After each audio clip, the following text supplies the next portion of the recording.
இருந்தாலும் சரி. நேரா போயிட்டு அவங்க அந்த புற வழிபாட்டுக்குள்ள போயிட்டு கேட்க தான் ஆரம்பிக்கிறோம். எனக்கு என்ன வேணும்னு கேட்க ஆரம்பிக்கிற மொழிய, அதுக்கப்புறம் வந்துட்டு தெரிய மாட்டேங்குது நமக்கு. அது ஏன் நடக்கலன்றது வருத்தப்படுறோம் ஒழிய, ஏன் அது நடக்கல? என்ன செயலுக்காக அது வந்துட்டு நமக்கு நல்லதோ, கெட்டதோ தொடர்ந்து நடந்துகிட்டு இருக்குது. அப்படின்ற விஷயத்தையே நம்ம வந்துட்டு அது பார்க்காம போயிர்றோம். இந்த காலகட்டத்தில தான் அப்படியே சில விஷயங்கள் வந்துட்டு நமக்கு அந்த புக் படிக்கிற பழக்கம், இதெல்லாமே வந்து அப்ப கொண்டு போகுது.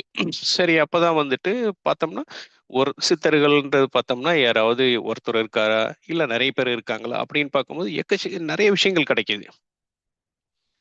இந்த இந்த காலகட்டத்தில தான் பார்த்தீங்கன்னா, இந்த யோகம் அப்படின்ற ஒரு விஷயம் வந்துட்டு ரொம்ப பிரபலமாகுது. அதிகபட்சம் இந்த ஒரு 25 வருஷத்தில பார்த்தீங்கன்னா, யோகாவா இருக்கட்டும், இல்ல இந்த மெடிடேஷன் இது மாரி விஷயங்கள்லாம் நெறைய வெளியில வந்துட்டு அதிகமா வர ஆரம்பிச்சது. ஏன்னா, இந்த யோகம், இந்த மெடிடேஷன் அப்புறம் பார்த்தீங்கன்னா, இந்த சித்த வைத்திய முறை இதெல்லாம் தான் வந்துட்டு அந்த பாயிண்ட்ல தான் நம்ம வந்து பெருசா பார்க்க ஆரம்பிக்கிறோம் அவங்கள வந்துட்டு.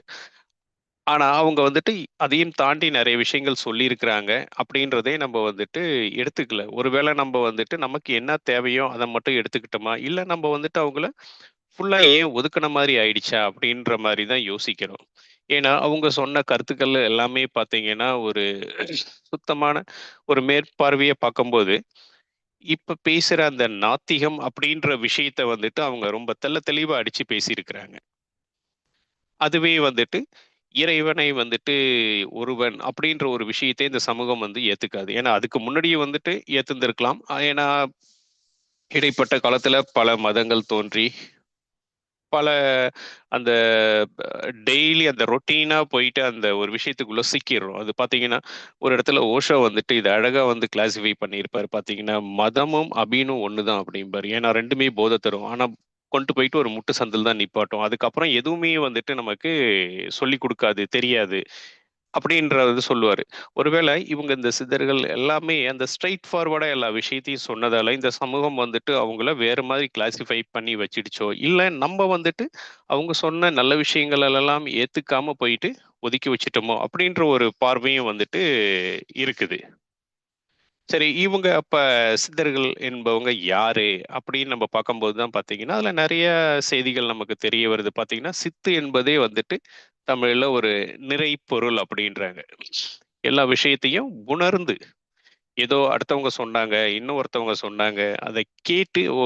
இதுதான்" அப்படின்ற மாரி அவங்க போகல. எல்லா விஷயத்தையும் கேட்டு, அத மெய் உணர்ந்து, அத திரும்ப வந்துட்டு அத பயிற்சியும் பண்ணி, "ஆமா, இது உண்ம.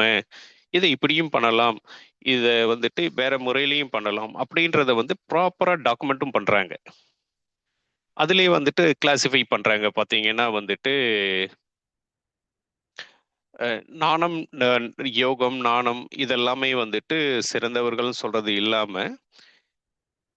தன்னை உணர்ந்தவன் வந்துட்டு ஞானி அப்படின்ற மாரி கிளாசிஃபை பண்றாங்க. ஏன்னா ஃபர்ஸ்ட்டு ஒரு மனுஷன் வந்துட்டு தன்ன தானே வந்துட்டு உள்ளுணர்ந்து செல்றது இருக்குது இல்லைங்களா? அது ஒரு பெரிய விஷயம். ஏன்னா, இப்ப இந்த காலகட்டத்தில வந்துட்டு, அந்த மெய் உணர்தல் அப்படின்ற ஒரு விஷயமே இல்ல. அந்த கான்ஷியஸா இருக்கிறது அப்படின்றதே வந்துட்டு பெரிய விஷயம். ஏன்னா, ஒரு ஆன்மீகமோ, இல்ல மத்த விஷயத்துக்கு நீங்க போகணும் அப்படின்ற போதே வந்துட்டு ஒருத்தவன் தன்னை தானே வந்துட்டு ரொம்ப உணரணும். அதையும் ஒரு நிலைய தாண்டி போயிட்டான்னா, தன்னில் இறைவனை கண்டவன வந்துட்டு யோகி அப்படின்ற மாரி அழகா கிளாசிஃபை பண்றாங்க. முதல்ல தான் யாரு? தன்னோட உடல் மொழி என்ன? அது உடல் என்ன சொல்ல வருது? மனம் அப்படின்ற விஷயம் வந்துட்டு எப்படி செயல்படுது? இத எப்படி தான் கண்ட்ரோல் பண்றது? அப்படின்றத வந்துட்டு அழகா வந்துட்டு அவங்க உணர்ந்திருக்காங்க. நம்ப வந்து எக்ஸாம்பிள் சொல்லணும்னு பார்த்தீங்கன்னா, இன்னைக்கு வந்துட்டு அந்த மெய்யுணர்தல், அந்த கான்ஷியஸா இருக்கிறது அப்படின்ற விஷயம் வந்து செய்றோமான்னா கிடையாது. ஏன்னா, இப்ப நம்ம சாப்பிட போகும்போதே வந்துட்டு என்ன பண்ணணும்? ஒரு மனுஷனோட செயல் சாப்பிட ஆரம்பிச்சோம்னா, அந்த சாப்பாடு எப்படி இருக்குது? அதோட டேஸ்ட் என்ன?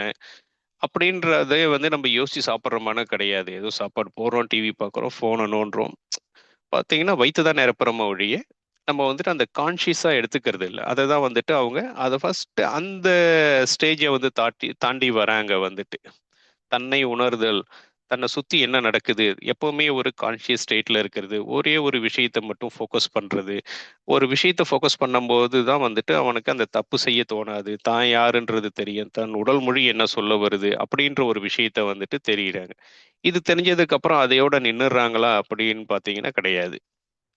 அதையும் தாண்டி வந்துட்டு போயிடுறாங்க. சரி, அப்ப இந்த உடல் ஏன் இருக்குது? இதுக்குள்ள மனசுன்னு ஒரு விஷயம் ஒண்ணு சுத்திக்கிட்டு இருக்குது. ஏன்னா, அந்த மனசுன்றது தான் எல்லாத்தையுமே நெனச்சிட்டு இருக்குது.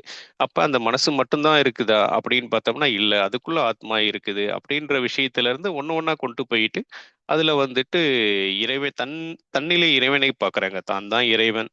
நான் தான் இறைவன் அப்படின்ற ஒரு விஷயத்தையே அவங்க வந்துட்டு சொல்லம்போது, ஒரு சாதாரண பொதுமக்களா இருக்கிறவங்க அவங்கள ஒரு வேறு மாதிரியா தான் பார்த்திருப்பாங்க அப்படின்றது நமக்கு நல்லாவே தெரியுது வந்துட்டு பார்த்தீங்கன்னா. ஏன்னா, அந்த கருத்தும் வந்துட்டு ரொம்ப ஸ்ட்ரெய்ட் ஃபார்வர்டா தான் அடிக்கிறாங்க. ஒவ்வொரு கருத்தும் சொல்றது பார்த்தீங்கன்னா, இதுல வால்மீகர் அப்படின்ற ஒரு சித்தர் ஒரு லைன்ல சொல்றாரு பார்த்தீங்கன்னா, "சிந்தை தெளிந்திருப்பான் அவனே சித்தன்" அப்படின்றாரு. இதான நம்ம பார்க்கும்போது என்ன பண்ணிடுவோம், மேலோட்டமா பார்க்கும்போது வேற ஏதோ சொல்றாரோ அப்படின்ற மாரி போயிடும். அதே திருமூலர் வந்துட்டு அதே ஸ்டேட்மெண்ட்ட அழகா இன்னும் வேற மாரி சொல்றாரு. "சிவத்தை கண்டவர் சித்தர்" அப்படின்றாரு. அந்த யோக நிலைய வந்துட்டு இத சொல்றாரு. அதே திருமந்திரத்துல இன்னொரு இடத்துலயும் அழகா ரெஜிஸ்டர் பண்றாரு பார்த்தீங்கன்னா, "தெள்ளத் தெளிந்தாருக்கு சீவன் சிவலிங்கம்" அப்படின்னு சொல்லிர்றாரு. இந்த ஸ்டேட்மெண்ட்லாம் சொல்றத வந்துட்டு எத்தன மக்கள் வந்துட்டு ஏத்துப்பாங்க அப்படின்றது தான் முக்கியமான விஷயம். ஏன்னா, அவங்கள வேற மாரி வச்சு தான் பார்க்க ஆரம்பிச்சிருப்பாங்க. ஏன்னா நம்ம அந்த வாழ்வியல் முறையில வந்துட்டு டெய்லி ரொட்டீனா போறது, அந்த விளக்கு போடு, சாமி கும்பிடு அப்படின்ற விஷயத்தையே போயிட்டு தான் இருக்கிறோம். இத மட்டும் தான் செஞ்சாங்களா? அப்படின்னா கிடையாது வந்துட்டு. இதுக்குள்ளே இவங்க இந்த யோக நெறி, அப்புறம் வைத்திய முறைகள், இது அத்தனையும் சேர்த்து தான் கொண்டு வராங்க. இப்ப பார்த்தீங்கன்னா, நமக்கு உடல் இருக்குது. உடல் வந்துட்டு இறைவன் குடுத்திருக்கிறான். இந்த உடலை ஏன் குடுத்தான்னா, நீங்க சில விஷயங்கள் நல்லதோ, கெட்டதோ அனுபவிக்கணும் அப்படின்றதுக்கு தான் குடுத்திருக்கிறான். அந்த உடலுக்கு வந்து உணர்வு இருக்குது. அது கெட்ட விஷயம் அனுபவிக்கும்போது தான் நம்ம வந்துட்டு ரொம்ப யோசிக்கிறோம். வந்துட்டு ஏன் எனக்கு மட்டும் இப்படி நடக்குது? ஏது? அப்படின்ற மாரி வரோம். ஆனா, இதையே இவங்க இந்த இறைவன் குடுத்த உடலையே வந்துட்டு ரொம்ப பாதுகாத்து, சாவா நிலை, அந்த பிறவா நிலை அப்படின்ற ஒரு விஷயத்த வந்துட்டு அடைஞ்சவங்க அவங்களா தான் இருக்க முடியும்னு நினைக்கிறேன். ஏன்னா இந்த விஷயத்த வந்துட்டு இன்னைக்கு மாடர்ன் சயின்ஸே சொல்லியிருக்கா அப்படின்னு பார்த்தீங்கன்னா, யாருமே சொல்லல வந்துட்டு. ஆனா அவங்க வந்துட்டு அந்த இறைவன் கொடுத்த உடம்பெல்லாம் நம்ம வந்து கஷ்டப்படுறதுக்கு மட்டும் தானா அப்படின்றதை தாண்டி, இல்ல இல்ல இதே உடல வந்துட்டு வேற மாதிரியாவும் பயன்படுத்தி, நானே இறைவனா ஆக முடியும். இறைவன் இங்கு உள்ளதா இருக்கிறான். அத்தனை பொருளிலும் இறைவன் நிறைந்திருக்கிறான். அப்படின்ற ஒரு விஷயத்த அழகா இவங்க வந்துட்டு கொண்டு போயிட்டு சொல்றதும் இல்லாம, அத செஞ்சும் காட்டிட்டு, இதுக்கு என்ன வழிமுறைகள்? அப்படின்றத ஆரம்பத்துலருந்து ஒவ்வொரு சித்தர்களும், ஒவ்வொரு முறையில வந்துட்டு நமக்கு டாக்குமெண்ட் பண்ணியிருக்கிறாங்க. இப்ப கடைசியா நமக்கு ஒரு 200 வருஷம் 180, 200 வருஷத்துக்குள்ள இருந்த வள்ளலார் வர பார்த்தீங்கன்னா, ரொம்ப பெருசா டாக்குமெண்ட் பண்ணியிருப்பாங்க. உடலையும், ஆன்மாவையும் அவ்வளோ தெளிவா வந்து எப்படி சுத்தப்படுத்துறது? அதுக்கப்புறம் அத வந்துட்டு எப்படி இறைவனோட ஐக்கியமாகறதுன்ற விஷயத்த அழகா சொல்லி அவங்க கொண்டு போயிருக்கிறாங்க வந்துட்டு.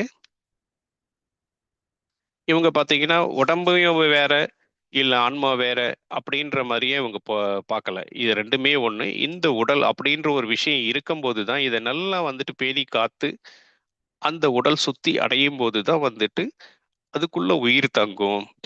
உயிர் இருக்கும்போது தான் நம்ம வந்துட்டு அந்த பிறவா நிலையை அடைய முடியும். அப்படின்ற விஷயத்த வந்துட்டு மெய்யுணர்ந்து சொன்னவங்க. இன்னைக்கு இருக்கிற மாடர்ன் சயின்ஸ்லாம் இது எந்த காலத்துல சொல்லும் அப்படின்றது நமக்கு புரியல. ஆனா, அதுக்கு முன்னாடியே அவங்க வந்துட்டு தெளிவா வந்துட்டு நமக்கு அத அழகா ரெஜிஸ்டர் பண்ணி குடுத்துருக்காங்க. அவங்க இத மட்டும் தான் பண்றாங்க அப்படின்னு பார்த்தீங்கன்னா, அந்த வைத்திய முறையில வந்துட்டு ரொம்ப பெருசா அக்கறை காட்டியிருக்காங்க. இந்த வைத்திய முறையில காட்டும்போது தான், பல காலம் கழிச்சு அவங்கள வந்துட்டு நம்ம நினைவுபடுத்தி பார்க்குறோம். அதுவும் நம்ம வந்துட்டு பார்த்தோமா இல்லையான்றத விட, வெஸ்டர்ன் கண்ட்ரீஸ் வந்துட்டு அவங்கள ரொம்ப பெருசா கொண்டாடுறாங்க. ஏன்னா, ஒவ்வொரு மருத்துவத் துறையிலயும் பார்த்தீங்கன்னா, இன்னைக்கு நான் கேள்விப்பட்ட வர ஒரு விஷயம் என்னன்னா, இந்த ஓலைச்சுவடிகள் இதெல்லாமே எடுத்துட்டு போனதுல அதிகமா இட்டாலியில வந்துட்டு இருக்குது. அந்த கண்ட்ரிக்காரங்க வந்துட்டு அதிகமா வந்துட்டு இந்த நோபல் பிரைஸ் வாங்குனவங்கலாம் பார்த்தீங்கன்னா, இவரோட டாக்குமெண்ட் இந்த நம்ம சித்தர்கள் முறையில இருக்கிற அந்த ஓலைச்சுவடிகள்லாம் எடுத்துட்டு போயிட்டு, அதுலருந்து சில விஷயங்கள எடுத்து அவங்க வந்து தியரிட்டிக்கலா ப்ரூஃப் பண்ணியிருக்காங்க. பட் பிராக்டிகலா எந்த அளவுக்கு அவங்க வந்துட்டு அதுக்குள்ள போய் பார்த்துருக்காங்கன்னு தெரியல. ஆனா இருக்கிற விஷயத்துல எல்லாமே கொண்டு போய் டச் பண்ணதுல அவங்க வந்து பெரிய ஒரு பங்கு ஆட்டியிருக்காங்க வந்துட்டு அத. ஏன்னா அது அது இல்லாம இவங்கள வந்துட்டு ஏன் ஒதுக்குறாங்கன்னு கூட நம்ம எடுத்துக்க முடியாது. பெருசா போயிட்டு யாருமே வந்துட்டு அவங்கள ஒரு ஏத்து கொண்டாடல அப்படின்றத நம்ம வந்துட்டு பார்க்குறோம். ஏன்னா நமக்கு வந்து அத ஏத்து கொண்டாடி இருந்தாங்கன்னா நமக்கு வந்து தெரிய ஆரம்பிச்சிருக்கும். எல்லாருமே வந்துட்டு இந்த புற வழிபாடுகின்ற அப்படின்ற ஒரு விஷயத்த தவிர்த்து மெய்யுணர்தல் அப்படின்ற ஒரு விஷயத்துக்கு வந்திருப்போம். ஆனா அது வராம போனதுக்கு பார்த்தீங்கன்னா, அவங்கள வந்துட்டு ஒரு அ எப்படி சொல்றது? நம்ம இப்ப பேசுற அந்த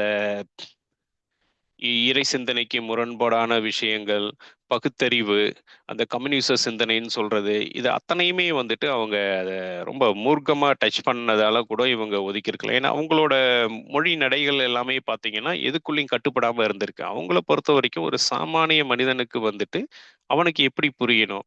அதுக்குண்டான வார்த்தைகள் என்ன? அப்படின்றது தான் போட்டு அந்த ஒவ்வொரு பாடல் வரிகளும் வந்துட்டு அவங்க எழுதியிருக்காங்க. அவங்களுக்கு பொறுத்தவரைக்கும் வந்துட்டு, நான் இந்த எல்லைக்குள்ள தான் இருப்பேன். அப்படின்ற விஷயத்துக்குள்ளயே அவங்க போகல. ஒரு சாதா மனுஷன் அவனுக்கு என்ன வேணும்? அவனுக்கு எப்படி புரியணும்? அந்தந்த காலகட்டத்தில அதுக்கு ஏத்த மாரி உரைநடைகள் எழுதி அவங்க கொண்டு வந்ததால, மக்கள் வந்துட்டு வேற மாரி கொண்டு போயிருக்கலாம். இல்ல அவங்கள வந்து ப்ரொஜெக்ட் பண்ணதே வேற மாரி பண்ணி எடுத்துட்டு போயிருக்கலாம்னு நெனைக்கிறேன். ஏன்னா, அந்த சித்தர்கள் வந்துட்டு தன்னை ரொம்ப அழகா சொல்றது பார்த்தீங்கன்னா, "துரும்பை கூட இது தூணை கூட துரும்பாக்குவோம்.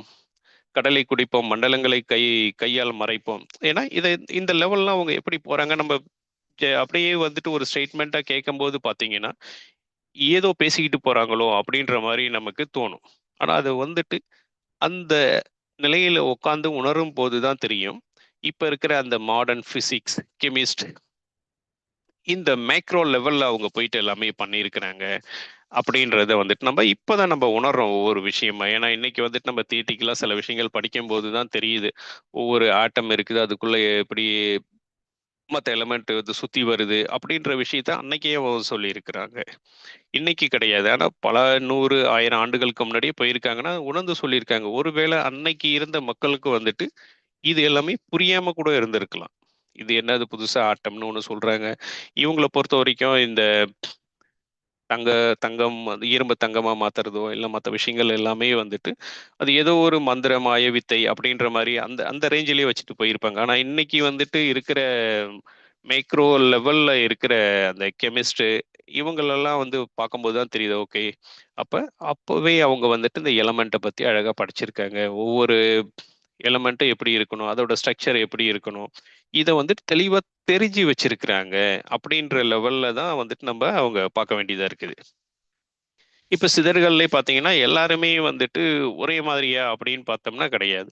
அதுக்குள்ளேயே அவங்க வந்துட்டு என்ன பண்ணியிருக்காங்க, பல கிளாசிஃபிகேஷனா வச்சிருக்காங்க பார்த்தீங்கன்னா, பால வர்க்கம், மூல வர்க்கம், கைலாய வர்க்கம் அப்படின்னு சொல்லிட்டு அவங்களுக்குள்ளேயே சில வகைப்பாடு அந்த கிளாசிஃபிகேஷன் வந்துட்டு வச்சிருக்கிறாங்க. ஒவ்வொருத்தவங்களும் பார்த்தீங்கன்னா, ஒவ்வொரு குரூப்புக்கும் ஒவ்வொரு குருவ வந்துட்டு தேர்ந்தெடுத்து, அவங்களோட வழிமுறைகள வந்துட்டு அவங்க ஃபாலோ பண்றாங்க. அதுல பார்த்தீங்கன்னா, இப்ப இந்த நம்ப அகத்திய மாமுனி வந்துட்டு வரவங்க எல்லாமே என்ன சொல்றாங்கன்னா, கைலாய வர்க்கம் அப்படின்றாங்க. அவரோட கோட்பாடு இதெல்லாமே ஏத்துக்கிட்டு வரவங்க. முருகர வந்து சித்தரா ஏத்துக்கிட்டவங்க பார்த்தீங்கன்னா, பால வர்க்கத்தினர் அப்படின்றாங்க. இதுக்குள்ளயே வந்துட்டு நெறைய கிளாசிஃபிகேஷன். ஏன்னா ஒவ்வொருத்தவங்களும் ஒவ்வொரு விஷயத்த அப்ரோச் பண்றதுல சில டிஃபரன்சியேஷன் இருக்குது. ஏன்னா ஒவ்வொரு குரு வந்து ஏத்துட்டு வராங்க. ஒவ்வொரு குருவுக்கும் வந்துட்டு ஒவ்வொரு பார்வை வேற மாரி இருக்கிறதால, கண்டிப்பா அவங்களுக்குள்ள அந்த டிஃபைன் பண்ணி தான் அவங்க வந்து இருந்திருக்கிறாங்க. இது இல்லாம வந்துட்டு பார்த்தீங்கன்னா, இந்த ரசவாதம், குண்டலினி யோகம் இது மாரி இதுக்குள்ள வரவங்கலாம் அந்த ஃபர்ஸ்ட் லெவல்ல வரவங்க. இவங்கலாம் தங்கள வேற மாரி வந்து கிளாசிஃபை பண்ணி வச்சுட்டு இருக்கிறாங்க. சரி. நமக்கு வந்துட்டு இப்ப நம்ம அதிகபட்சமா சொல்றது பார்த்தீங்கன்னா, 18 சித்தர்கள் அப்படின்றோம். அப்ப 18 சித்தர்கள் தான் பெரிய சித்தர்களா அப்படின்னு நம்ம எடுத்துட்டோம்னா, கண்டிப்பா இருக்க போறதில்ல. ஏன்னா, இன்னைக்கு இருக்கிற மாரி அன்னைக்கு வந்து டாக்குமெண்டேஷன் அப்படின்ற ஒரு விஷயம் வந்துட்டு கண்டிப்பா கிடையாது. ஏன்னா, அன்னைக்கு எல்லாமே வந்துட்டு ஓலைச்சுவடி இதில தான் வந்துட்டு எழுதணும். 2வது அந்த ஓலைச்சுவடியில வந்துட்டு எழுதுறதுக்கும் வந்துட்டு பார்த்தீங்கன்னா, அந்த ப்ராசஸ் வந்துட்டு ரொம்ப பெருசா இருந்திருக்குது. அத பதப்படுத்தி செய்யறது. 2வது பார்த்தீங்கன்னா, அந்த எழுத்து எல்லாமே புள்ளி வைக்காத எழுத்தா தான் இருக்குமாம். அது வந்து புள்ளி வச்சோம்னா, அந்த ஓலைச்சுவடியில வந்துட்டு அது ஓட்ட போட்டுடுச்சுன்னா, அந்த ஓலைச்சுவடி வந்து கிழிஞ்சு போயிடும். அதுக்கப்புறம் அத வந்துட்டு பயன்படுத்த முடியாது. திரும்ப முதல்ல இருந்து தான் எழுத ஆரம்பிக்கணும். அப்ப அந்த நோக்கமே வந்து சிதைஞ்சு போயிடுது. அப்ப அந்த புள்ளி வைக்காத எழுத்துல தான் வந்துட்டு எல்லாமே எழுதியிருக்கிறாங்க, அந்த காலத்துல. அத பிறகு பார்த்தீங்கன்னா, சில கருத்துக்கள் வந்துட்டு அவங்க சொன்ன கருத்துக்கள் மட்டும் தான் அதுல இருக்குதா அப்படின்னம்னா கிடையாது. நம்ப வந்துட்டு அந்த புள்ளி வைக்காத எழுத்துக்கு துணை எழுத்து போட்டு எழுதுவாங்களாம். அப்ப வந்துட்டு அதன் பிறகு வந்துட்டு எல்லாமே இந்த பேப்பர், இந்த அச்சு உலகத்துல ஏத்தம்போது என்ன ஆயிருக்குது, சில கருத்துக்கள்லாம் வந்துட்டு இடைச்செருகல் வந்திருக்கு அப்படின்றாங்க. ஏன்னா அந்த அ ஓலைச்சுவடிய படிச்சு, புரிஞ்சு அத வந்து டாக்குமெண்டேஷன் பண்றாரு பாருங்களேன். அவங்களுக்கு வந்துட்டு இது இப்படி இருக்குமோ, இல்ல அப்படி இருக்கலாமோ அப்படின்ற மாரி சில விஷயங்கள். இது இல்லாம இவங்களோட சொந்த கருத்தையும் சில பேர் வந்துட்டு அது உள்ள இடைச்செருகல் எல்லாமே குடுத்திருக்காங்க. அதே போல வந்துட்டு இவங்க இத்தன பாடல் தான் எழுதியிருக்காங்களா? அப்படின்ற ஒரு டீட்டெயில் இருக்கு அப்படின்னா கிடையாது. ஏன்னா ஒவ்வொரு காலகட்டத்திலயும் அவங்க வந்துட்டு ஒவ்வொரு இடத்துல சில விஷயங்கள் வந்துட்டு டாக்குமெண்ட் பண்ணி அங்க குடுத்துட்டு போயிருப்பாங்க. அதுல நமக்கு கிடைச்சது பாதி, கிடைக்காம போனது பாதி. நம்ம முன்னாடி சொன்ன மாரி பார்த்தீங்கன்னா, அந்த வாதங்கள்லாம் பண்ணும்போது, தர்க்கங்கள்லாம் செய்யும்போது வந்துட்டு இந்த தண்ணீல போட்டு நிரூபிச்சது, நெருப்புல போட்டு எரிச்சது, இப்படின்ற விஷயங்கள்லே பல வந்து அழிஞ்சு போயிருக்கலாம் வந்துட்டு. அதே மாரி அவங்களோட பாடல் வரிகள் எல்லாமே பார்த்தீங்கன்னா, எல்லாம் ஒரே காலகட்டத்தில சேர்ந்ததான்னா கிடையாது. நம்ம ஆரம்பத்தில வந்துட்டு அகத்திய மாமுனியிலேருந்து எடுத்துக்கிட்டோம்னா, இப்ப கடைசியா நமக்கு இருந்த வள்ளலார் வர பார்த்தீங்கன்னா, பல்வேறு காலகட்டங்கள்ல அவங்களோட அந்த சொல்ல வர விஷயங்கள் தான் அவங்கள வந்துட்டு பாமர மக்கள் கிட்ட கொண்டு போய் சேர்க்கணும் அப்படின்றத அந்த மொழி வந்துட்டு தீர்மானிச்சிருக்கு. ஒவ்வொரு காலகட்டத்திலயும் அவங்க வேற வேற மொழிய வந்து பயன்படுத்தியிருக்காங்க. ஆனா ஒரே ஒரு விஷயத்துல மட்டும் எல்லாருமே தெளிவா இருந்திருக்காங்க வந்துட்டு. அவங்களோட வார்த்தைகள் எல்லாமே பார்த்தீங்கன்னா, சில மோஸ்ட் ஆஃப் த சித்தர்கள்லாம் பார்த்தீங்கன்னா, அந்த வார்த்தைகள் வந்துட்டு ஒரு பாமர மக்கள் என்ன வார்த்தைகள் பயன்படுத்துவாங்களோ, அந்த வார்த்தைகள் வந்துட்டு பயன்படுத்தி பண்ணதால கூட வந்துட்டு மக்கள் அவங்கள வேற மாரி கிளாசிஃபை பண்ணி கொண்டு போயிருக்கலாம். பட் ஆனா அவங்களோட விஷயங்கள் அவங்க டாக்குமெண்ட் பண்ணதுல அத்தனையும் வந்து கவர் பண்ணியிருக்காங்க. இப்ப மெடிசனா இருக்கட்டும், இல்ல யோகாவா இருக்கும், மெடிடேஷனா இருக்கட்டும், இல்ல மத்த மத்த விஷயங்கள் வானிலையா இருக்கட்டும், கெமிஸ்ட்ரியா இருக்கட்டும், சயின்ஸா இருக்கட்டும், அத்தனையும் வந்துட்டு அதுல கொண்டு போயிட்டு அவங்க ரெஜிஸ்டர் பண்ணியிருக்காங்க.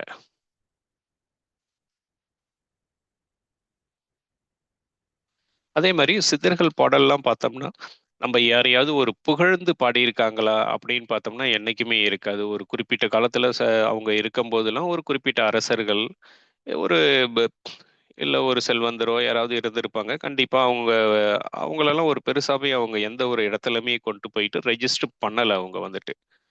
ஒரு குறிப்பிட்ட தெய்வத்தை வந்துட்டு பாடுறதோ, இல்ல எந்த ஒரு சமயத்த சார்ந்து அத வந்துட்டு ரொம்ப பெருசா கொண்டு போயிட்டு ரெஜிஸ்டர் பண்ணாங்கன்னா கிடையாது. முக்கியமான காரணங்கள் வந்துட்டு மக்கள் அவங்கள எடுத்து கொண்டாடாம போனதுக்கு, இதுதான் ஒரு பெரிய காரணமா இருக்கலாம் அப்படின்ற மாரி தான் நம்ம வந்து யோசிக்கிறோம். ஏன்னா, அவங்க வந்துட்டு சொல்ற கருத்து எல்லாமே ஒரு ரொம்ப ஸ்ட்ரெய்ட் ஃபார்வர்டான கருத்து வந்துட்டு, "நீயே தெய்வம்" அப்படின்ற விஷயத்தெல்லாம் நம்ம இன்னைக்கு போற போக்குல சொல்லிட்டு போயிர்றோம். அந்த காலகட்டத்தில அப்படி சொல்லும்போது எல்லாருமே வேற மாரி தான் பார்த்திருப்பாங்க.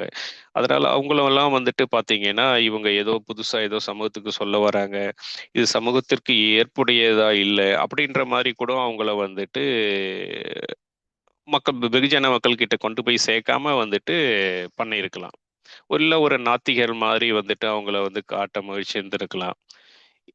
ஆனா, இந்த வெஸ்டர்ன் கன்ட்ரீஸ் மக்கள் வந்துட்டு, இங்க வந்துட்டு அந்த ஓலைச்சுவடிகள், மருத்துவம், இந்த முக்கியமா பார்த்தீங்கன்னா, அந்த யோகம், அந்த மெடிடேஷன் இந்த விஷயங்கள் எல்லாமே தேடி எடுத்து அவங்க ஒவ்வொன்னா வரம்போது தான், அத வந்துட்டு அவங்க பயன்படுத்தி பெருசா அதுல பயன்பெறும்போது தான் நமக்கே வந்துட்டு தெரிய ஆரம்பிக்குது. ஆமா, இல்ல நம்ம கிட்ட இருந்த ஒரு விஷயத்த நம்ம விட்டுட்டோம். அப்படின்றத நம்ம வந்து அதுக்கப்புறம் தான் நம்ம வந்து தேட ஆரம்பிக்கிறோம் வந்துட்டு. இதுவே பார்த்தீங்கன்னா, இப்ப நம்ம கிட்ட இருந்த டாக்குமெண்டேஷன்லயே வந்துட்டு எல்லாத்தையும் டாக்குமெண்ட் பண்ணியிருப்பாங்கள்னா கிடையாது. அது இல்லாம நெறைய வெஸ்டர்ன் கண்ட்ரீஸ்ல எல்லாமே அந்த காலத்துல கொண்டு போயிருக்காங்க. பல மியூசியத்துல இருக்குதுன்றாங்க. அது நமக்கும் தெரியல. எந்த அளவுக்கு அதெல்லாம் கொண்டு போயிட்டு அங்க வச்சிருக்காங்க. அத எடுத்து அவங்க திரும்ப இப்ப இன்னைக்கு இருக்கிற மாடர்ன் வேர்ல்டுல யூஸ் பண்றாங்களா? அப்படின்றது நமக்கு தெரியாத ஒரு விஷயமா தான் இருக்குது. அதனால சித்தர்கள் பாடல்கள், சித்தர்கள் பத்தின செய்திகள் எதுவுமே வந்துட்டு அதனால தான் நமக்கு வந்துட்டு அந்த டாக்குமெண்டேஷன் இல்லாம போன முக்கியமான காரணங்களா இருக்கலாம். 2வது அவங்களோட வாழ்வியல் முறையும் பார்த்தீங்கன்னா, ரொம்ப டிஃபரெண்ட்டா தான் இருக்குது. அதுதான் நான் எப்பவுமே வந்துட்டு இந்த சித்தர்கள்லயே சூப்பர் ஸ்டார் சிவவாக்கியர்ன்னு சொல்லுவோம் பார்த்தீங்கன்னா, அவரு வந்துட்டு எப்படி இருந்திருக்காரு அப்படின்ற ஒரு விஷயத்த வந்துட்டு நமக்கு கிடைச்ச விஷயங்கள்ல வச்சு பார்க்கும்போது பார்த்தீங்கன்னா, அவரு ஒரு வேதியியர் குலத்துல பிறந்திருக்காரு. அவரு அந்த கருத்து எல்லாமே முற்போக்கா தான் இருக்குதுன்றத நம்ம பார்த்துருக்கோம். ஆனா, அவரு எப்படி வாழ்ந்தாருன்னு பார்க்கும்போது நமக்கு இன்னும் ஆச்சரியமா இருக்குது. அப்ப ஆனா அவரு வந்துட்டு ஒரு கல்யாணம் பண்ணது பார்த்தீங்கன்னா, ஒரு அ மலைக்குறவர் அந்த கம்யூனிட்டி சார்ந்த பெண்ண தான் கல்யாணம் பண்ணி, அன்னைக்கே வந்துட்டு அந்த புரட்சி அப்படின்ற ஒரு விஷயங்கள் வந்து செஞ்சது. எந்த ஒரு சாதி, மதம் அந்த கோட்பாடுக்குள்ள சிக்காம வந்துட்டு அவரு வந்துட்டு வாழ்ந்திருக்காரு. ஏன்னா, அவரோட பாடல்கள் எப்படி இருக்குதோ, அது போல தான் அவரும் வந்துட்டு இருந்திருக்கிறாரு வந்துட்டு. இது இல்லாம அவர பத்தின ஒரு செய்தி கேள்விப்பட்டது பார்த்தீங்கன்னா, அவர் குருவ தேடி தான் யாரு அப்படின்ற ஒரு விஷயத்த தேடி தேடி போயிட்டு இருக்கும்போது, இங்கருந்து காசி வர போயிருக்காரு. அங்க போயிட்டு வந்துட்டு ஒரு குருன்னு அவரு முதல்ல தேர்ந்தெடுத்தது பார்த்தீங்கன்னா, ஒரு செருப்பு தைக்கிறவர் தான் வந்துட்டு அவருக்கு சொல்லியிருக்காங்க. சில விஷயங்கள் வந்துட்டு அவரு தேடிக்கிட்டே இருக்கும்போது, அந்த ஒரு கருத்து அவர்கிட்ட கிடைச்சிருக்குது. அவரே தான் முதல்ல அவரு வந்துட்டு குருவா ஏத்திருக்கிறாரு. அதே போல தான் அவரோட பாடல்களும் பார்த்தீங்கன்னா, ரொம்ப ஸ்ட்ரெயிட்டா வந்துட்டு நமக்கு அடிச்சு சொல்ற ஒரு விஷயங்கள்லாம் பார்த்தீங்கன்னா, ஆச்சரியமா இருக்கிறது அதனால தான். ஏன்னா, அவரு ஏதோ பாடல் மட்டும் சொல்லிட்டு அப்படியே போயிறாரான்னு பார்த்தோம்னா கிடையாது. அதுக்கு மாரி தான் அவரும் கடைசி வர வாழ்ந்திருக்காரு. அது போல தான் ஒவ்வொரு விஷயத்தையும் கொண்டு போயிருக்காங்க. அதனால தான் என்னவோ யாருமே வந்துட்டு அந்த பெருசா வந்துட்டு இப்ப மதங்களோ, இல்ல மத்த வழிபாட்டு முறைகளையோ நம்ம வந்துட்டு தூக்கி வச்சு கொண்டாடுற மாரி அவங்கள நம்ம வந்து கொண்டாடாம போனதுக்கு முக்கிய காரணமா இருக்கலாம். ஏன்னா, அந்த மெய்யுணர்தல்ல வந்துட்டு அவரு சொன்ன ஒரு விஷயம் ரொம்ப இருக்கும். நம்ம எல்லாருமே கேட்ட அந்த பாடல் தான் பார்த்தீங்கன்னா, "ஓடி ஓடி உட்கலந்த சோதியே நாடி நாடி நாட்களும் கழிந்து போய்." இந்த பாட்டு நம்ம வந்துட்டு இப்ப சமீப காலமா பார்த்தீங்கன்னா, எல்லாருமே டிவில பார்த்திருப்போம். ஆனா வந்துட்டு இதோட உட்பொருள் வந்துட்டு நம்ப அத வாங்கியிருப்போமா? அப்படின்றது சந்தேகம் தான். எத்தன பேர் யாராவது விரல் விட்டு எண்ற அளவுக்கு தான் வந்துட்டு மக்கள் அந்த உட்பொருள் எல்லாமே வாங்கியிருப்பாங்க. ஆனா உண்மையிலேயே வந்துட்டு நமக்கு அந்த பாடல் வரிகளும், அது குடுக்குற அந்த ஃப்ரீக்வன்சி இருக்கிறது, அதுவே வேற ஒரு ரேஞ்சு தான். அப்ப அத வந்துட்டு உணர்றதுக்கே பல காலம் எடுத்துக்கும் நமக்கு.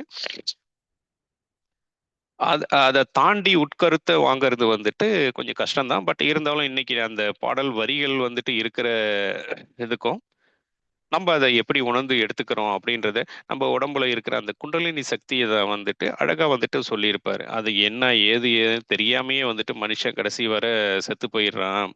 அப்படின்றத அந்த பாடல்கள்ல அழகா சொல்லியிருப்பாரு. பட் இப்ப இருக்கிற டிவி சேனல்ஸோ, இல்ல YouTubeஓ இந்த பாடல்லாம் பாடுறாங்க. ஆனா எத்தன பேர் அந்த விளக்கங்கள வந்து சொல்லி மக்களுக்கு கொண்டு போய் சேர்த்தாங்கன்னா, இன்னும் வந்துட்டு ஒரு தெளிவான ஒரு ஞானத்த குடுக்கும்.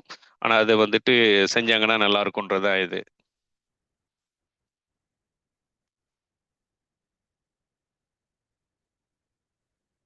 ஆனா வந்துட்டு, அதே மாரி தான். இப்ப பார்த்தீங்கன்னா, இப்ப நம்ம அந்த மெய்யுணர்வ வந்துட்டு அழகா சொல்லியிருப்பாரு. அதே பாட்டுல வந்துட்டு பார்த்தீங்கன்னா, "எண்ணிலே இருந்த ஒன்றையான் யாரும் அறிந்ததில்லையே, எண்ணிலே இருந்த ஒன்றையான் அறிந்து கொண்ட பின், எண்ணிலே இருந்த ஒன்றையான் யாவரும் காண வல்லீரே." இந்த பாட்டு வந்து நம்ம கேட்கும்போது அந்த ஃப்ரீக்வன்சிக்குள்ள நம்ம ஒன்றி போயிறதால, ஆனா ஏதோ ஒண்ணு சொல்ல வராரு அப்படின்றத வந்துட்டு நம்ம எடுத்துடுறோமே ஒழிய, ஆனா அந்த பாடல் பார்த்தீங்கன்னா, ரொம்ப அழகா இருக்குது வந்துட்டு பார்த்தீங்கன்னா, நமக்குள்ள இருக்கிற இறைவன வந்துட்டு நம்ம கண்டுக்காம விட்டுட்டோம். அப்படின்ற ஒரு கருத்த வந்துட்டு அழகா சொல்லியிருப்பாரு. ஏன்னா, நம்ப எப்பவுமே வெளியில தான் பார்க்குறோம். எல்லாத்தையுமே சுத்தி சுத்தி பார்த்து இது என்ன, அது என்ன அப்படின்றது தான் பார்க்குறோமே ஒழிய, அந்த பார்வைய வந்துட்டு உள்ள திருப்பு, உனக்குள்ள பாரு அப்படின்ற விஷயத்த வந்துட்டு அழகா சொல்லியிருப்பாரு. ஒருத்தன் எப்போ ஒரு மனுஷன் வந்துட்டு வெளியில பார்க்க ஆரம்பிக்கிறானோ, அவனோட பார்வை எல்லாமே வந்துட்டு அலைஞ்சுகிட்டே இருக்கும். அவனோட எண்ணம், செயல், சிந்தனை எதுவுமே வந்துட்டு ஒரு இடத்துல நிக்காது. ஓடிக்கிட்டே இருக்கும் பார்த்தீங்கன்னா. அவன் எப்ப வந்துட்டு உள்ளுக்குள்ள பார்க்க ஆரம்பிக்கிறானோ, அந்த பார்வை வந்து உள்ளுக்குள்ள போகுதோ, உள்ளுக்குள்ள போகும்போது தான் அந்த சுத்தி நடக்கிற தேவையில்லாத விஷயங்கள் எல்லாம் முதல்ல அவன அறியாமலேயே வந்துட்டு அது ஒரு கண்ட்ரோலுக்கு வர ஆரம்பிக்கிறது. கண்ட்ரோலுக்கு வந்ததுக்கு அப்புறம் தான், தான் என்ன செய்யறோம்? தான் என்ன செய்யணும்? அப்படின்ற விஷயத்தையே உணர ஆரம்பிக்கிறான். இப்ப நம்ம சாப்பாட்டுல சொன்னோம் பாருங்க.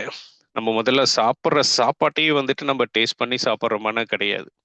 ஏதோ அவசர அவசரமா வயித்த நிரப்பிக்கிட்டு தான் ஓடுறோமே ஒழிய, அந்த உணர்வு இல்லாம போறதுக்கு முக்கியமான இது நம்ம உள்ளுணர்வ வந்துட்டு நம்ம தட்டி எழுப்பாம இருக்கிறது. உள்ளுக்குள்ள பாரு. உள்ளுக்குள்ள பார்த்தா தான் உனக்கு வந்துட்டு அது தெரிய ஆரம்பிக்கும். அப்படின்றத வந்துட்டு பல 100 1000 நமக்கு தெரியாது. அவர் எந்த காலகட்டத்தில வாழ்ந்தாரு. அப்ப இந்த ஒரு விஷயத்தையே அவர் வந்துட்டு ஐடென்டிஃபை பண்ணி சொல்றதுக்கு வந்துட்டு எவ்வளோ நாள் ஆயிருக்கும்ன்னு பார்த்தீங்கன்னா, நிச்சயமா நமக்கு தெரியாது. அதுக்கு உண்டான சிரத்தையும் வந்துட்டு எவ்வளோ போட்டிருப்பாரு அப்படின்னு பார்த்தீங்கன்னா, நிச்சயமா நமக்கு தெரிய போறதில்ல. நான் சொன்ன கருத்த பாத்து இப்ப இத இன்னைக்கு மாடர்ன் சயின்ஸ்ல இவங்கலாம் கொண்டு போயிட்டு, ஆமாப்பா எதுக்கு ஒரு மனுஷன் கஷ்டப்படுறான்? ஏன் வந்துட்டு ஒரு அமைதியே இல்லாம இருக்கிறான்? அவனுக்கு ஏன் ஒரு மகிழ்ச்சியான ஒரு நிகழ்ச்சி நடக்க மாட்டேங்குது? அப்படின்னு பார்த்தோம்னா, தன்னையே ஃபர்ஸ்ட்டு அவன் அறியல அப்படின்றத இன்னும் ப்ரூஃப் பண்றதுக்கு பல 1000 ஆண்டுகள் ஆகும். இத எல்லாமே அப்பவே இவங்க தான் கொண்டு வந்துட்டு நமக்கு செஞ்சிருக்காங்க. இது மாரி விஷயங்கள் தான் நமக்கு வந்துட்டு அவங்க மேல ஒரு ஈர்ப்பு வந்துட்டு அடுத்தடுத்தது என்ன? யார் யார் என்ன சொல்லியிருக்காங்க? அப்படின்ற விஷயத்த நமக்கு வந்துட்டு அது பார்க்க சொல்லுது. இதுவே வந்துட்டு நம்ப அப்படியே நேரா அகத்திய மாமுனிவர் என்ன சொல்றாரு அப்படின்னு பார்த்தீங்கன்னா, எல்லாருமே வந்துட்டு பலவிதமான யோக முறைகள் எல்லாம் சொல்லிக்கிட்டு போறாங்க. இந்த யோக முறைகள் எல்லாம் ஃபாலோ பண்ணோம்னா, நம்ம வந்துட்டு அந்த இறைநிலை அடையறது அப்படின்ற ஒரு விஷயத்த எல்லாருமே வந்துட்டு சொல்லிக்கிட்டு போகும்போது, அவரு வேற லெவல்ல வந்துட்டு போயிட்டு ரெஜிஸ்டர் பண்றாரு பார்த்தீங்கன்னா. எந் ம வ நம்ம டாக்டர் சார் சொல்லுவாரு இல்லைங்களா வந்துட்டு, அ எ ஒரு மனுஷன் வந்துட்டு சுத்தமா அவனோட மனநிலைமை வந்துட்டு சரியாச்சுன்னா, நம்ம எந்த ஒரு மந்திரமோ ஜெபிக்க தேவையில்ல. அப்படின்றத வந்துட்டு தான் இவரு முக்கியமா சொல்றாரு. நம்ம அந்த நிலைக்கு போனாலே நம்ம எண்ணம் அது ஃபுல்லா வந்து கண்ட்ரோலுக்கு வந்துடுது. கண்ட்ரோலுக்கு வந்துடுச்சுன்னா, நமக்கு வந்துட்டு நம்ம இப்ப சொல்ற பல வாசி யோகம்ன்றாங்க, குண்டலினின்றாங்க. இது எதுவுமே வந்துட்டு நமக்கு தேவையில்ல. இது எல்லாமே தானா கிடைக்கும். அப்படின்ற விஷயத்துல இவரு வந்துட்டு தெளிவா சொல்றாரு பார்த்தீங்கன்னா. இத தாண்டி தான் நம்ப வந்துட்டு அத பார்க்க வேண்டியதா இருக்கு. இதெல்லாமே வந்துட்டு இன்னைக்கு மாடர்ன் சயின்ஸ்ல வந்துட்டு இருக்கிறவங்க சொல்ல முடியுமான்னா, நிச்சயமா வந்துட்டு இன்னும் எத்தன நூற்றாண்டுகளோ, 1000 ஆண்டுகள் எடுத்துப்பாங்களா? அப்படின்றது தான் நமக்கு தெரியாத ஒரு விஷயமா தான் இருக்குது. இந்த மனது செம்மையானால் மந்திரம் தேவையில்லைன்றத வந்துட்டு அவ்வளோ பெரிய ஒரு விஷயத்த வந்துட்டு அவரு சொன்னது பண்ணியிருக்காரு. 2வது பார்த்தீங்கன்னா, இந்த ஆன்மா அப்படின்ற ஒரு விஷயத்த வந்துட்டு இவர மாரி யாருமே கொண்டு வந்து பெருசா ரெஜிஸ்டர் பண்ண மாரி எனக்கு தெரியல வந்துட்டு. ஆன்மாவா இருக்கட்டும். அதுக்கப்புறம் வந்துட்டு நமக்கு அந்த செயல் வந்துட்டு நம்ம எப்படி செய்றோம்? எண்ணம் எப்படி உருவாகுது? அது சுத்தமா இருக்கும்போது என்ன நடக்குது? அப்படின்ற விஷயங்கள் எல்லாமே இவரு தான் வந்துட்டு ஒரு வேற லெவல்ல கொண்டு போயிட்டு அத ரெஜிஸ்டர் பண்ணி அ செய்றாரு. இத வந்துட்டு நான் வேற ஏதோ ஒரு கோயில்ல பார்த்தீங்கன்னா, சென்னை புறநகர்ல ஒரு தடவ பார்த்தது எனக்கு நல்லா ஞாபகம் இருக்குது. அது ஒன் ஆஃப் த ட்ரிகரிங் பாயிண்ட்ன்னு தான் சொல்லுவேன். பார்த்தீங்கன்னா வந்துட்டு ஆ வெளி பிரகாரத்துல எழுதியிருந்தாங்கன்னு நெனைக்கிறேன். இறைவன் அருள் யாருக்கு கிடைக்கும் அப்டின்னா, தினமும் சாமி கும்பிடுறவனுக்கு கிடைக்குமான்னா கிடைக்காது. இல்ல அவ அவர நெனச்சு உருகி சில தான தர்மங்கள் செய்யறவனுக்கு மட்டும் தான் கிடைக்குமான்னா கிடைக்காது. அவரையே வந்துட்டு கடவுள் இல்லைன்னு சொன்னாலும், எவனோட மனசு சுத்தமா இருக்குதோ, அடுத்தவங்களுக்கு நல்லது செய்யணும்னு நெனைக்கிறாங்களோ, அவங்களுக்கு தான் இறைவனோட பூரண அருள் கிடைக்கும். அப்படின்ற ஒரு விஷயத்த வந்துட்டு நல்லா ஒரு இது ரெஜிஸ்டர் பண்ணியிருந்தாங்க. என்னைய வந்துட்டு அந்த திருவாசகத்துக்கு அடுத்தது அந்த ஈர்த்த ஒரு விஷயம்னா அதுதான். அதுக்கப்புறம் தான் ஒண்ணு ஒண்ணா தேட ஆரம்பிக்கிறோம். தேட ஆரம்பிக்கும்போது தான் நெறைய விஷயங்கள் வந்துட்டு தெரிய வர்றது. இப்ப பார்த்தீங்கன்னா, வள்ளலார் சொன்ன கருத்திலேயே பார்த்தீங்கன்னா, அத்தனையும் வந்துட்டு ஏற்புடையதா தான் இருக்கும். பார்த்தீங்கன்னா, அப்பா நல்லா சொல்லியிருக்காரு. பார்த்தீங்கன்னா, சாதி, மதம் எதுவுமே கிடையாது. கடவுளை பார்க்கறதுக்கு எந்த புற வழிபாட்டு முறையோ, பூசையோ எதுவும் தேவையில்ல. நீயே வந்துட்டு உன்னை உணர்ந்து கொண்டா, உள்ளுக்குள்ள பார்க்கும்போது நீயே உணர்ந்து கொள்ளலாம். அப்படின்றத சொல்லிக்கிட்டு வரும்போது, எல்லாம் சொல்லிட்டு வருவாரு. இப்ப புலால் ஊன்றதா இருக்கட்டும், எல்லாம் சொல்லிக்கிட்டு வரும்போது, இந்த சிறு தெய்வ வழிபாடு வந்துட்டு அவரு சொல்றது வந்து சிறு தெய்வ வழிபாடு கூடாது அப்படின்றுவாரு. எனக்கு வந்து தோணுனது அதுதான். ஏன் சொல்றாரு? நம்ம ஊரெல்லாம் சுத்தி சுத்தி பார்த்தீங்கன்னா, எல்லாருக்குமே குலதெய்வம்னு இருக்குது. எல்லாருமே அததான் போற்றி வணங்குறாங்க. ஏன் அவரு அப்படி சொன்னாரு? அப்படின்றத பார்த்தீங்கன்னா, அந்த அளவுக்கு யாருமே விளக்கம் குடுக்கல. இப்ப நம்ம டாக்டர் சார் வந்துட்டு அதுக்கு தெளிவான விளக்கம் குடுத்துருக்காங்க. அவங்க யாரு? அவங்களோட நோக்கம் என்ன? அவங்க என்ன செய்றாங்க? அதனால அந்த குடும்பமும், அவங்க சார்ந்தவங்களும் இப்ப எப்படி கஷ்டப்படுறாங்க? அப்படின்ற விஷயத்த நமக்கு சொல்லியிருக்காரு. இப்ப நமக்கு புரியுது. ஆனா, அவரு சொன்ன விஷயத்த வந்துட்டு, அன்னைக்கு இருந்த மக்கள் வந்துட்டு எந்த அளவுக்கு அத உள்வாங்கி, வெளியில எல்லாருக்கும் எடுத்து சொல்லி ரெஜிஸ்டர் பண்ணாங்களான்றது வந்துட்டு ஒரு பெரிய கேள்விக்குறி தான். ஏன்னா, நானே வந்துட்டு ஒரு சில விஷயங்கள தேடி தேடி போகும்போது, இந்த கருத்த மட்டும் நான் வந்து ஏத்துக்கவே இல்ல. ஏன் இத இப்படி சொல்றாரு? அப்படின்ற ஆனா அதே காலகட்டத்தில இன்னொரு விஷயங்கள் மட்டும் எனக்கு உறுத்துச்சு. அப்ப பார்த்தீங்கன்னா, இந்த குலதெய்வம் அப்படின்ற ஒரு விஷயம் வரும்போது, நெறைய விஷயங்கள் வந்து கேள்விப்படுறது, இவங்களுக்கு இத்தன குலதெய்வம் ஒவ்வொரு குடும்பத்துக்கும் ஒண்ணு இருக்குதுமா. அப்ப எப்படி இறைவன் ஒருவனா இருக்கும்போது, எப்படி பல குலதெய்வங்கள் இருக்கும்? அதுல இன்னும் சில விஷயங்கள் கேட்போம். அந்த YouTubeலலாம் பார்க்கும்போது சில இது சொல்லுவாங்க பாரு, குலதெய்வம் கட்டிட்டாங்க அப்படிம்பா. எனக்கே யோசிப்பேன். ஒரு கடவுள், இத்தன பேர் வழிபடுறாங்க. அப்படி இருக்கும்போது எப்படி குலதெய்வத்தை போயிட்டு ஒருத்தன் கட்ட முடியும்? அப்ப மனுஷன் வந்துட்டு தெய்வத்தோட பெரியவனா? அப்படின்ற ஒரு விஷயம் இருந்துச்சு. இப்பதான் நமக்கு வந்துட்டு அது உண்மை என்னன்னு தெரியுது வந்துட்டு. ஓகே, அவங்கன்னா யாரு? அப்படின்றது வந்துட்டு இப்ப நமக்கு தெரியுது. ஸோ இந்த மாரி விஷயங்கள் எல்லாமே வந்துட்டு நமக்கு அந்த ப்ராப்பர் டாக்குமெண்டேஷன் இல்ல கொண்டு போயிட்டு சேர்க்காத ஒரு விதங்கள் தான் நமக்கு வந்துட்டு அவங்கள வேற இடத்துல வச்சு பார்க்க வச்சுச்சோ அப்படின்றத வந்துட்டு நான் யோசிக்க வைக்கிறது எனக்கு வந்துட்டு. அதே சிவவாக்கிய சித்தர் வந்துட்டு இன்னொரு இடத்துல ஒண்ணு சொல்லியிருக்காரு. இப்ப பேசுற இந்த நாத்திகன்லாம் பேசுறாங்க இல்லைங்களா? இத அந்த பல 100, 1000 வருஷத்துக்கு முன்னாடியே அழகா ஒரு இடத்துல சொல்லியிருப்பாரு. ஏதோ ஒரு கல்ல வந்துட்டு நானு திடீர்னு கையெடுத்து கும்பிட மாட்டேன். நீ வந்துட்டு அந்த வண்டுகளோட எச்சில கொண்டு போயிட்டு ஊத்தி, அ தேன் போட்டு அபிஷேகம் பண்றத அழகா சொல்லியிருப்பாரு. பண்ணதால மட்டும் அது இதாயிடுமா? இல்ல உனக்குள்ள இறைவன் இருக்கிறான். அப்படின்ற விஷயத்த அவரு ரெஜிஸ்டர் பண்றத பார்த்தீங்கன்னா, சத்தியமா வந்துட்டு யாருமே ஏத்திருக்க மாட்டாங்க. ஒருவேளை இவங்க இது மாரி இந்த உண்மையான கருத்துக்கள்லாம் நேரடியா நெத்தியில அடிச்ச மாரி சொன்னதால தான் இவங்களலாம் வந்துட்டு மக்கள் ஏத்துக்காம போனாங்களோ, இல்ல இத வந்துட்டு மக்களிடம் கொண்டு போய் சேர்க்காம போனதால தான் இவங்க வந்து தனிச்சு அப்படியே நிக்கிறாங்களோ அப்படின்றது தான் என்னோட பார்வையா இருக்குது. அதனால தான் நம்ம வந்துட்டு முதல்ல இந்த ஒரு இன்ட்ரோடக்ஷன் குடுத்துட்டு, சரி இவங்கலாம் யாரு? என்ன? அப்படின்னு குடுத்துட்டு நம்ம அதுக்கப்புறம் ஒவ்வொரு சித்தர்கள பத்தி சொல்லலாம் அப்படின்றது தான் என்னோட ஐடியா அப்ப இருந்துச்சு. ஆனா இடையில சில கிளாஸ் என்னாலயும் வர முடியல, எடுக்க முடியல. ஆனா இந்த செஷன் பார்த்தீங்கன்னா, இன்னைக்கு நான் எதுவுமே ஆக்சுவலா ப்ரிப்பேரும் பண்ணல. சரி இந்த இத மட்டும் நம்ம சொல்லுவோம் அப்படின்றது தான் என்னோட கருத்தா சொல்லலான்ட்டு இருக்கிறேன். நன்றி. ஜெகதீஷ் சார். நன்றி சார். நன்றி, நன்றி, நன்றி. மலை போல மலை இது மடை திறந்த வெள்ளம் போல நீங்க பயங்கர ஸ்பீடாவே இருந்தது. ரொம்ப நிறைய சிறப்புகள். அதாவது என்னன்னா, சித்தர்கள் வந்து நிறைய விஷயங்கள் கொடுத்திருக்காங்க. நமக்கு வந்து அது கரெக்டா நம்ம கோரிலேஷன் ஆகல. அதாவது சின்ன சின்ன விஷயங்கள் வந்து நமக்கு அது அவங்க சொன்ன பாடல் வரிகளா இருக்கட்டும், நிறைய விஷயங்கள் எதுக்காக சொல்லியிருக்காங்க. ஐயா சொல்லுவாங்க இல்லையா? அப்படியே போற போக்குல அவங்க சொல்லிட்டு போயிடுவாங்க. எதையும் வந்து டீட்டெயிலா நமக்கு சொல்ற இதோட மீனிங் வந்து நமக்கு புரியாது. இப்ப நீங்க சொன்னீங்க, வள்ளலார் வந்து சிறு தெய்வ வழிபாடு வேண்டாம் அப்படின்னு வள்ளலார் வந்து நல்ல ஸ்ட்ராங்கா சொல்லியிருக்காரு. பட் ஏன் வேண்டாம் அப்படிங்கிறது நம்ம ஐயா வந்து அது வந்து ஓப்பனா இது பண்ணியிருக்காங்க. இந்த ரீசனுக்காக தான் இது வேண்டாம். சோ நமக்கு அந்த ஞானத்தை வந்து நமக்கு கொடுக்கறதுக்கு எல்லா வழிகளிலையும் நமக்கு வந்து சொல்லிட்டே வராங்க.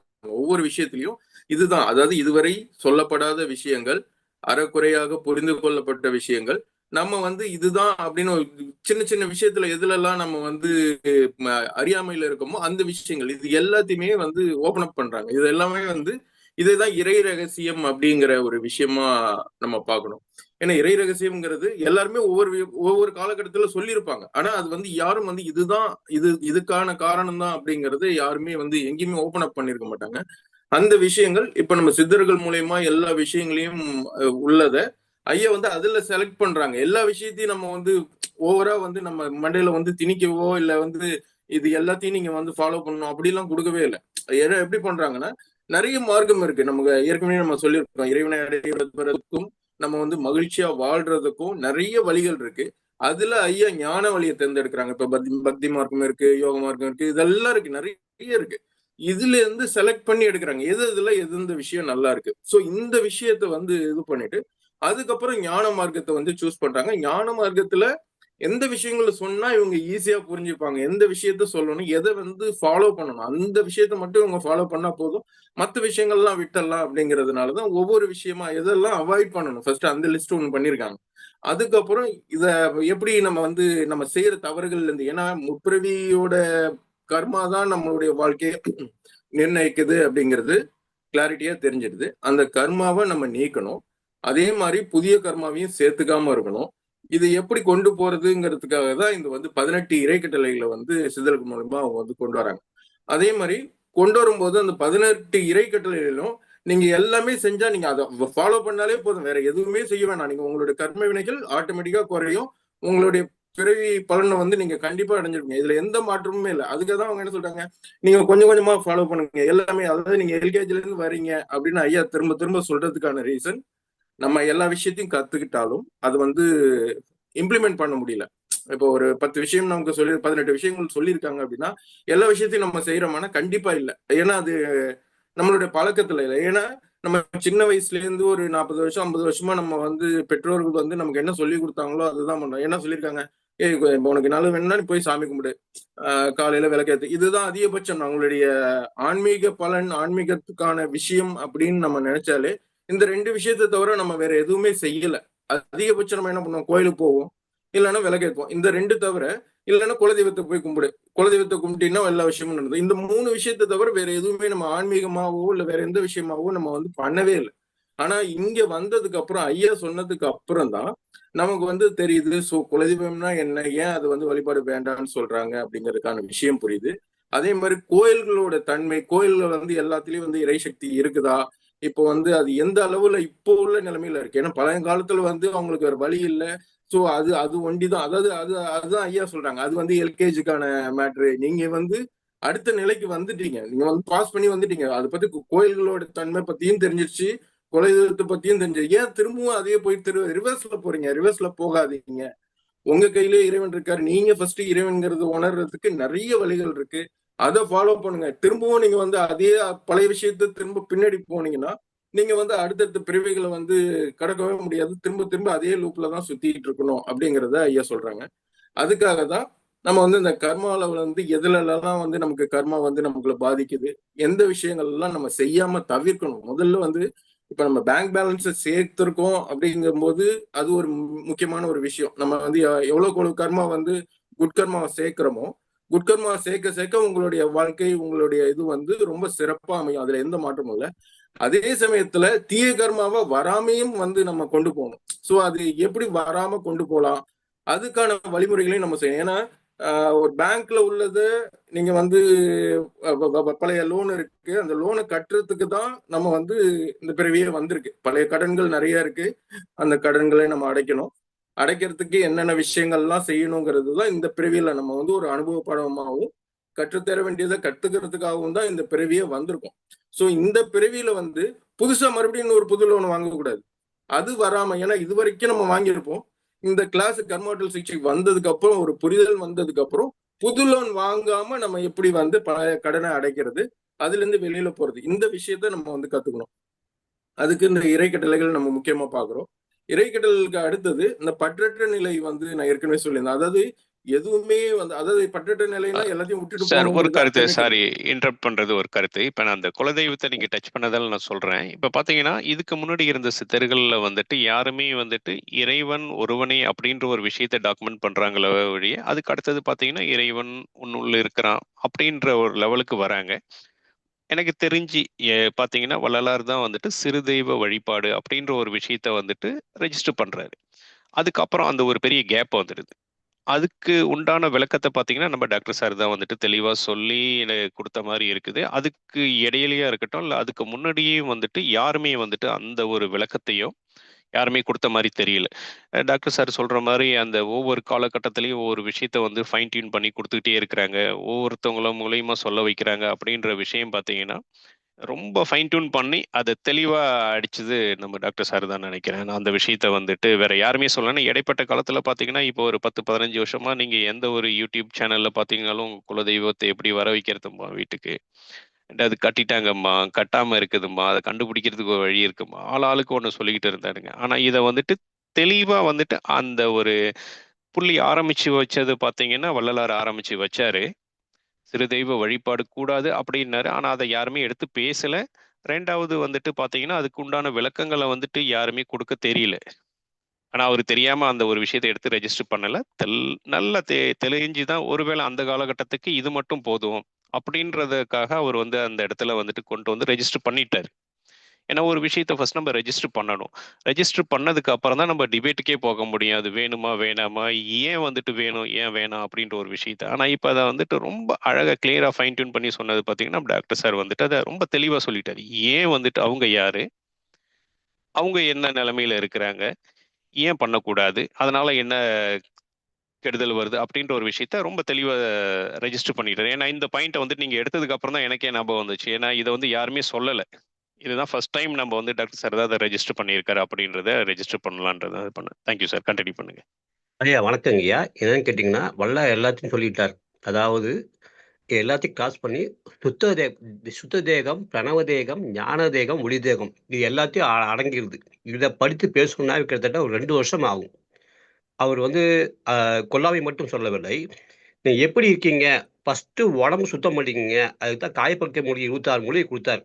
உலகத்துல வந்து யாருமே சொல்லாத விஷயங்கள். அதனால தான் அவர் வள்ளலார்ன்னு சொன்னோம். யூடியூப் கிடையாது, ஃபேஸ்புக்கும் கிடையாது. அப்போ உடம்ப சுத்தம் பண்ணிக்கங்க. சுத்த தேகம். 2வது பிரணவ தேகம். 3வது கரெக்ட் ஞான கரெக்ட் தேகம். Correct sir. அது அந்த 4வது ஒளி பாயிண்ட் தேகம். நாங்க அக்ரி மொழியை வந்து பண்றோம். 4 வந்து பண்ணும்போது மட்டும்தான் அர்த்தம் எல்லாத்தையும் சொல்லிட்டார். சொல்லிக் கொடுக்கறதுக்கு யாருமே கிடையாது. இந்த சொல்லிக் கொடுக்கறதுக்கு யாருமே இல்ல. அது மறந்துட்டாங்க. அப்ப நீங்க சொல்ற ஒன்றே இறைவன்னா, குலதெய்வம் வேற, இறைவன் வேற. இப்ப ஐயா வந்து சொல்லி குலதெய்வம் எப்படி இருப்பான்னு சொல்லியிருப்பாங்க. அப்ப இருக்க கடவுள் குலதெய்வத்தை கொஞ்சம் கும்பிட்டதுனால, அதாவது எல்கேஜிலே இருந்துட்டாரு. எல்கேஜி முடிச்சுட்டு யூகேஜிக்கு வாங்க, ஃபர்ஸ்ட் ஸ்டாண்டர்ட் கொடுத்து அது யாரும் போ முடியல. வழிகாட்டுறதுக்கு யாரும் இல்ல. அது அப்ப அப்ப அப்ப நடந்தது. இப்போ இந்த காலகட்டத்தில பார்த்தீங்கன்னா தான், யூடியூப் இருக்கு, Facebook இருக்குது, Zoom இருக்குது, Google Meet இருக்கு. இந்த காலகட்டத்தில எல்லாத்தையும் போய் அடைய முடியுங்க. இப்ப நான் பேசிட்டோம்னா, 50 வருஷத்துக்கு முன்னாடி நீங்க பேசினத நான் திருப்பி கேட்க முடியாது. இப்ப நீங்க பேசினா திருப்பி கேட்கலாம். இப்ப பார்த்தீங்கன்னா, வள்ளலார் வந்து பிரணவ தேகத்த ஃபர்ஸ்ட்டு உடம்ப வந்து சுத்தம் பண்ணிக்கங்க. சுத்த தேகம் பண்ணு. அப்பதான் பிரணவ தேகம் மாத்த முடியும். பிரணவ தேகம் மாத்த போய் ஞான தேகம் வந்துக்குங்க. அடுத்தது ஒளி தேகம். 4 பண்ணாவே வந்து இடையே அடைக்கூடிய வழி ஃபுல்லாவே சொல்லிட்டாரு. அதுலயே இருக்கு. சார் சார் என்னன்றீங்க? அதுதான் சார். இப்ப பாத்தீங்கன்னா இந்த உடம்ப வச்சுதான் உயிரியை நம்ம காப்பாற்ற முடியும் அப்படின்றது அந்த காலத்துல சித்தர்கள் வந்து எல்லாருமே அதை வந்து கொண்டு வந்திருக்காங்க. அதை ரொம்ப டீட்டெயில்டா வந்துட்டு கிளாசிஃபை பண்ணி கொண்டு போனது வள்ளலார். அதுல வந்துட்டு எந்த ஒரு டவுட்டுமே கிடையாது. ஏன்னா அதை வந்துட்டு இதுக்கு முன்னாடி சொன்னவங்க எல்லாமே வந்துட்டு உயிர் வளத்தையும் உடம்பு வளத்தையும் திருமூலர் ஆரம்பிக்கும் போதே பாத்தீங்கன்னா அதை வந்துட்டு அவர் அந்த கிளாசிஃபை பண்ணி கொண்டு போகல. அவங்களுக்கும் வந்துட்டு தெரியாம இருந்திருக்குமானா கண்டிப்பா கிடையாது. அதுக்குள்ள அவங்களும் கரை தேர்ந்து அதை வந்தாங்க. பட் அந்த இப்ப நம்ம இந்த குலதெய்வ வழிபாடை சொன்னோம் பாருங்க, அந்த காலகட்டத்துக்கு எவ்வளவு தேவையோ அங்க அதோட நிப்பாட்டி இருப்பாங்கன்னு நினைக்கிறேன். ஏன்னா அந்த இடம் ஃபர்ஸ்ட் ஒரு விஷயத்த ரெஜிஸ்டர் பண்ணணும் அப்படின்றது ரொம்ப முக்கியம் இல்லைங்களா? அவர் வந்து அந்த இடம் ரெஜிஸ்டர் பண்றாரு. அதே தான் இப்ப வந்துட்டு வள்ளலார் அவர்கள் வந்துட்டு அதுக்கு இடையில அதுக்கு முன்னாடி இருந்தவங்க பாத்தீங்கன்னா யாருமே அந்த சிறுதெய்வ வழிபாடு அப்படின்ற ஒரு விஷயத்த சொல்லவே இல்லை. ஆனா அதை வந்துட்டு ஆணித்தனமா அடிச்சு சொன்னது வந்து அவர் மட்டும்தான். அந்த ஒரு விஷயம்தான் வந்துட்டு நமக்கு வந்துட்டு உறுத்துற மாதிரி இருந்துச்சு. என்ன அது இப்படி சொல்றாரே? ஏன்னா எனக்கு வந்து விளக்கம் தெரியல. அப்ப விளக்கங்கள் கிராஸ் பண்ணி வந்து அதுக்கு வந்துட்டோம். அது டைம் அது ஆமா நம்ம சார். அத நம்ம கிராஸ் கரெக்ட் பண்ணிட்டோம். அது கரெக்ட். திரும்பி அது பேச அது கிராஸ் பண்ண வேண்டாம். ஏன்னா அடுத்த நிலையில போயிட்டு இருக்கும்போது, ஃபர்ஸ்ட்டு சுத்த தேகம், பிரணவ தேகம், ஞான தேகம், ஒளி தேகம், கடவுளை வந்து அமயமாதல். இதுதான் எல்லாத்துலயும் பார்த்தீங்கன்னா, இதுக்கு 5 விஷயத்துல வந்து இப்போ ஸ்கூலுக்கு போறீங்க. Tamil, English, physics, chemistry, maths 5, 6 இதுமாரி இருக்கும். 6மே முக்கியம்.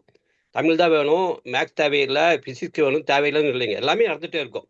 அப்ப +2 வரையும் காமனா இருக்கும். அதுக்கப்புறம் அவங்க தேவைகளை பொறுத்து, தேவைய பொறுத்து அவங்க மாத்திக்குவாங்க. இதுல எதுவுமே படைக்கப்பட்டது எதுவுமே வீண் கிடையாது. படைக்கப்பட்டது எதுவுமே பொய் கிடையாது. நீங்க எத எடுத்துக்கிறீங்க? எனக்கு இந்த உலகத்திலேயே வந்து எனக்கு நெறைய தேவைகள் இருக்குது. பணம் சம்பாதிக்கணும்னா அதுல போய்க்கலாம். நீங்க வந்து கடவுள் நம்ம நம்ம தேவை எங்கேங்கன்னா, கடவுள்ல யாராவது கடவுளை அம்மையுமாதல். அதுக்கு என்னென்ன வழின்னு சொல்லிட்டு அடுத்த ஸ்டெப்‌க்கு போயிட்டு இருந்தோம்னா, நம்மளுக்கு அடுத்த ஸ்டெப் போயிட்டே இருக்கலாங்க. அப்போ இப்ப நம்ம பேசிட்டு இருக்கோம். இந்த நேரத்துல யார் தூங்கலையா? தூங்கிட்டு தான் இருப்பான். வேலை செஞ்சு வேலைச்சிட்டு தான் இருப்பான். கவனிச்சுட்டு தான் இருப்பான். இது நடந்துட்டே தான் இருக்கும். நம்ம வழிக்கு என்ன பண்ணுமோ அது பண்ணிட்டு தான் இருக்கணும் அது. போயிட்டே இருந்தா நம்ம கடவுள் நம்மள அருள் புரிஞ்சு கூப்பிட்டுக்குவாருங்க. நன்றிங்கய்யா. Thank you thank you thank you sir. ரொம்ப நீங்க கிளாஸிஃபை பண்ணதுக்கு ரொம்ப தேங்க்யூ சார். நன்றி சார், நன்றி. அதுதான் சார். இப்போ அது அந்த மாதிரி இறை வழிபாட்டுல வந்து நம்ம ஒவ்வொரு இதுவும் வந்து பழைய விஷயங்களை வந்து அப்கிரேட் பண்ணிக்கணும். இன்னொன்று வந்து நிறைய பேர் வந்து நம்ம குரூப்லயே பாத்தீங்கன்னா இன்னும் இறை வழிபாட்டை பத்தியும் கோயில்களை பத்தியும் நிறைய பேர் போடுறாங்க. ஸோ இப்போ அது எப்படி நம்ம பாக்குறோம் அப்படின்னா, நிறைய பேர் இந்த குரூப்ல இருக்காங்க, ஆனா இந்த கிளாஸ்ல உள்ள மீட்டிங்கை அட்டன் பண்றது கிடையாது. இதுல அதோட சப்போஸ் அவங்க மீட்டிங் அட்டன் பண்ண முடியல, இல்ல யூடியூப் பார்க்க முடியலன்னா கூட அதோட விளக்கங்கள் வந்து ரமணி சாரும் வந்து டெய்லி அதுக்காக வந்து சிரத்தை எடுத்து டைப் பண்ணி போடுறாங்க. பட் அதையாவது நம்ம படிக்கலாம். அதை படிக்கும் போதாவது ஐயாவோட கருத்துக்கள், நீங்க உங்களுக்கு ஒரு 2 ஹவர்ஸ் 1 ஹவர் நீங்க உங்களால ஸ்பெண்ட் பண்ண முடியலன்னா அது உங்களுடைய வாழ்வியல் முறையில நிறைய பிரச்சனைகள் இருக்கலாம். அது வந்து நீங்க இது பண்ண முடியாம இருக்கலாம். அட்லீஸ்ட் இந்த கருத்துக்களையாவது நீங்க குரூப்ல இருக்கிறவங்க நீங்க படிக்கணும். அதாவது என்ன பண்றாங்க, அந்த செய்திகளை கூட படிக்காம அவங்களுடைய கருத்தை மட்டும் உள்ள போட்டுட்டு வெளியில போயிடுறாங்க. அதாவது இது எனக்கு ஒரு மெசேஜ் வந்திருக்கு, எனக்கு ஒரு ஃபார்வர்ட் மெசேஜ் வந்திருக்கு, நான் இதுக்குள்ள தூக்கி போட்டு போயிடும் அப்படின்னு நினைக்கிறாங்க. அது வந்து ஒரு தவறான செயலா இருக்கு. என்ன கருத்து இங்க போயிட்டு இருக்கு, என்ன விஷயங்கள் சொல்லிட்டு இருக்காங்க, அது சம்பந்தப்பட்ட விஷயங்களை நம்ம போடுறோமா, அது சம்பந்தப்பட்ட செய்தியை வந்து பகிர்றோமா அப்படின்னா அது நிறைய பேர் செய்யறதே இல்லை. அது வந்து ஒரு அறியாமையில ஏதோ ஒண்ணு செய்யணும், ஏதோ ஒண்ணு போடணுங்கிற மாதிரி போடுறாங்க. அது இனிமே செய்யாதீங்க. இனிமேலாவது அந்த விஷயங்கள் எல்லாம் வந்து மாத்திக்கணும் அப்படிங்கறத நான் சொல்ல வரேன்.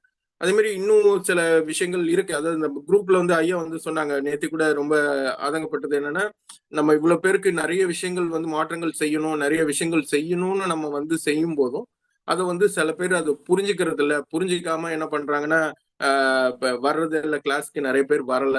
ஸோ அதனால 5 மணிக்கே வந்து நம்ம வந்து கிளாஸோட இது வந்து டைமிங் வந்து குறைச்சிடலாம். ஸ்டார்ட் பண்றது, அதாவது உள்ள லாகின் ஆகுறது வந்து 5 மணிக்கே கொண்டு வந்துடலாம் அப்படிங்கிற மாதிரி சில மாற்றங்கள் எல்லாம் கொண்டு வந்தாங்க. அப்ப என்ன ஆகுதுன்னா, உங்களுக்கு யாருக்கு தேவை இருக்குதோ அவங்க வந்து கம்பல்சரியா வந்து உள்ள வரணும், உள்ள வந்து அட்டென்ட் பண்ணணும், கிளாஸ் வந்து இதோட மகிமையை வந்து புரிஞ்சுக்கணும், இதோட இம்பார்ட்டன்ட் வந்து தெரிஞ்சுக்கணும் அப்படிங்கிறதுக்காக தான் அந்த விஷயங்கள் செய்யறாங்க.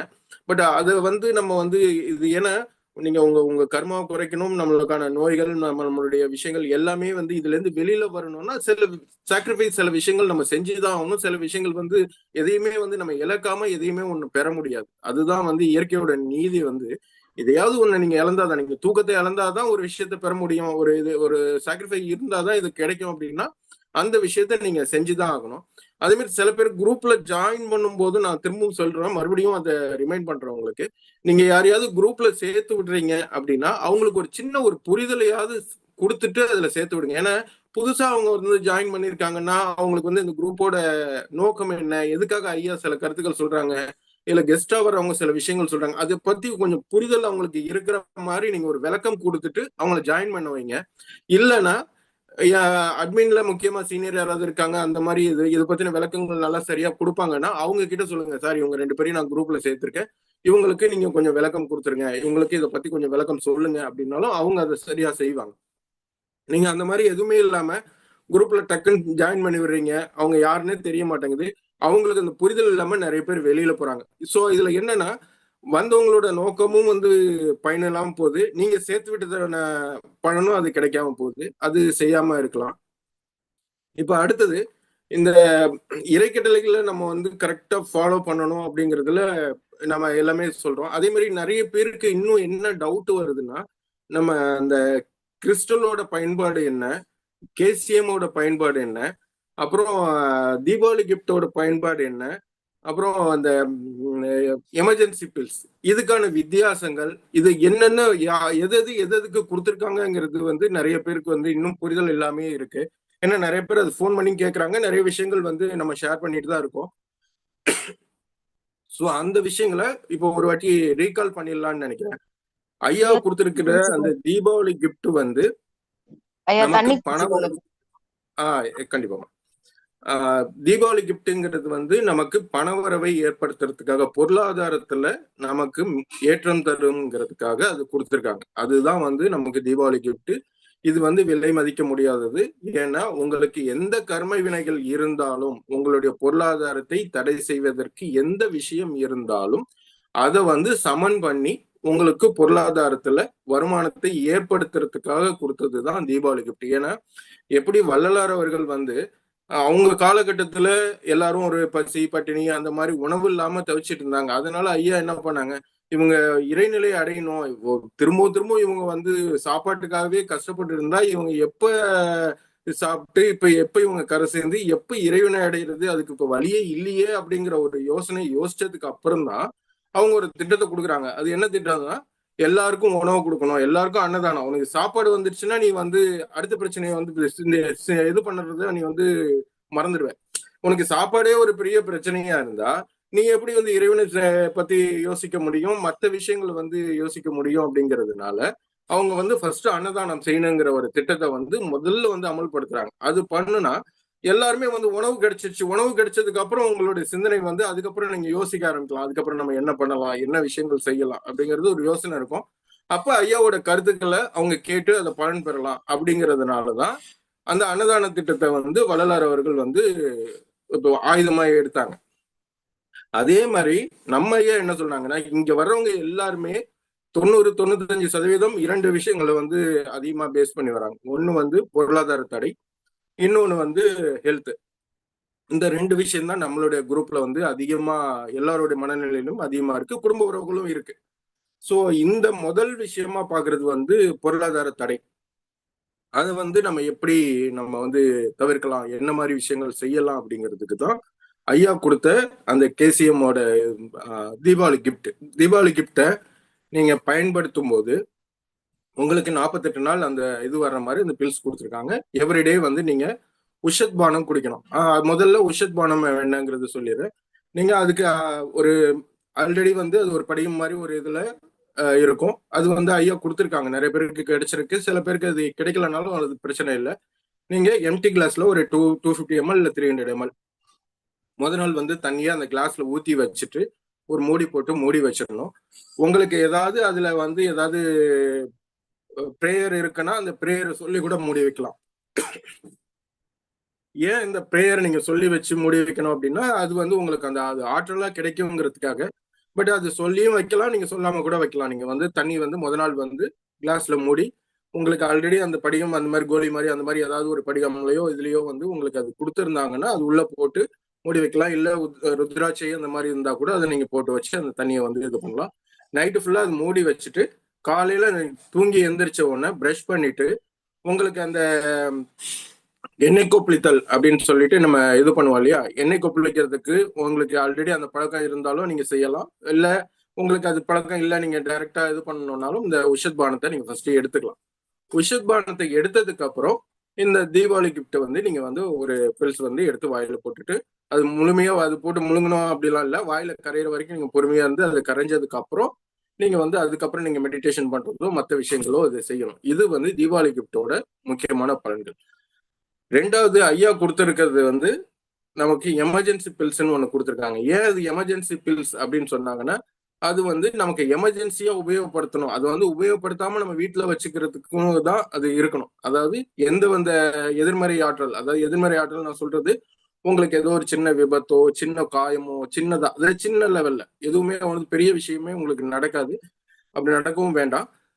சின்ன சின்ன விஷயங்கள், நம்ம வந்து காய்கறி வெட்டும் போது சின்னதா நம்ம கீறிக்கலாம், நம்ம அடுப்புல வந்து தீப்பொண்ணு ஏதாவது குக்கர்ல ஏதாவது சமைக்கும் போது ஏதோ ஒரு அடுப்புல சமைக்கும் போது உங்களுக்கு கையில சுடுறதுக்கான வாய்ப்புகள் இருக்கு. அந்த மாதிரி நேரங்கள்ல அதுல இருந்து ஒரு பில்லோ இல்ல 2 பில்லோ நீங்க வந்து எமர்ஜென்சி பில்ஸ் வந்து நீங்க எடுத்துக்கலாம். அது தேவைப்பட்டதுன்னா அது எடுத்துக்கலாம். மற்ற நேரத்துல நீங்க அந்த எமர்ஜென்சி பில்ல எடுக்க வேண்டாம். அது உங்களுக்கு முதலுதவிக்காக உள்ள ஒரு விஷயம். இதுதான் தீபாவளி கிஃப்ட்டுக்கும் எமர்ஜென்சி பில்ஸ்க்கும் உள்ளது.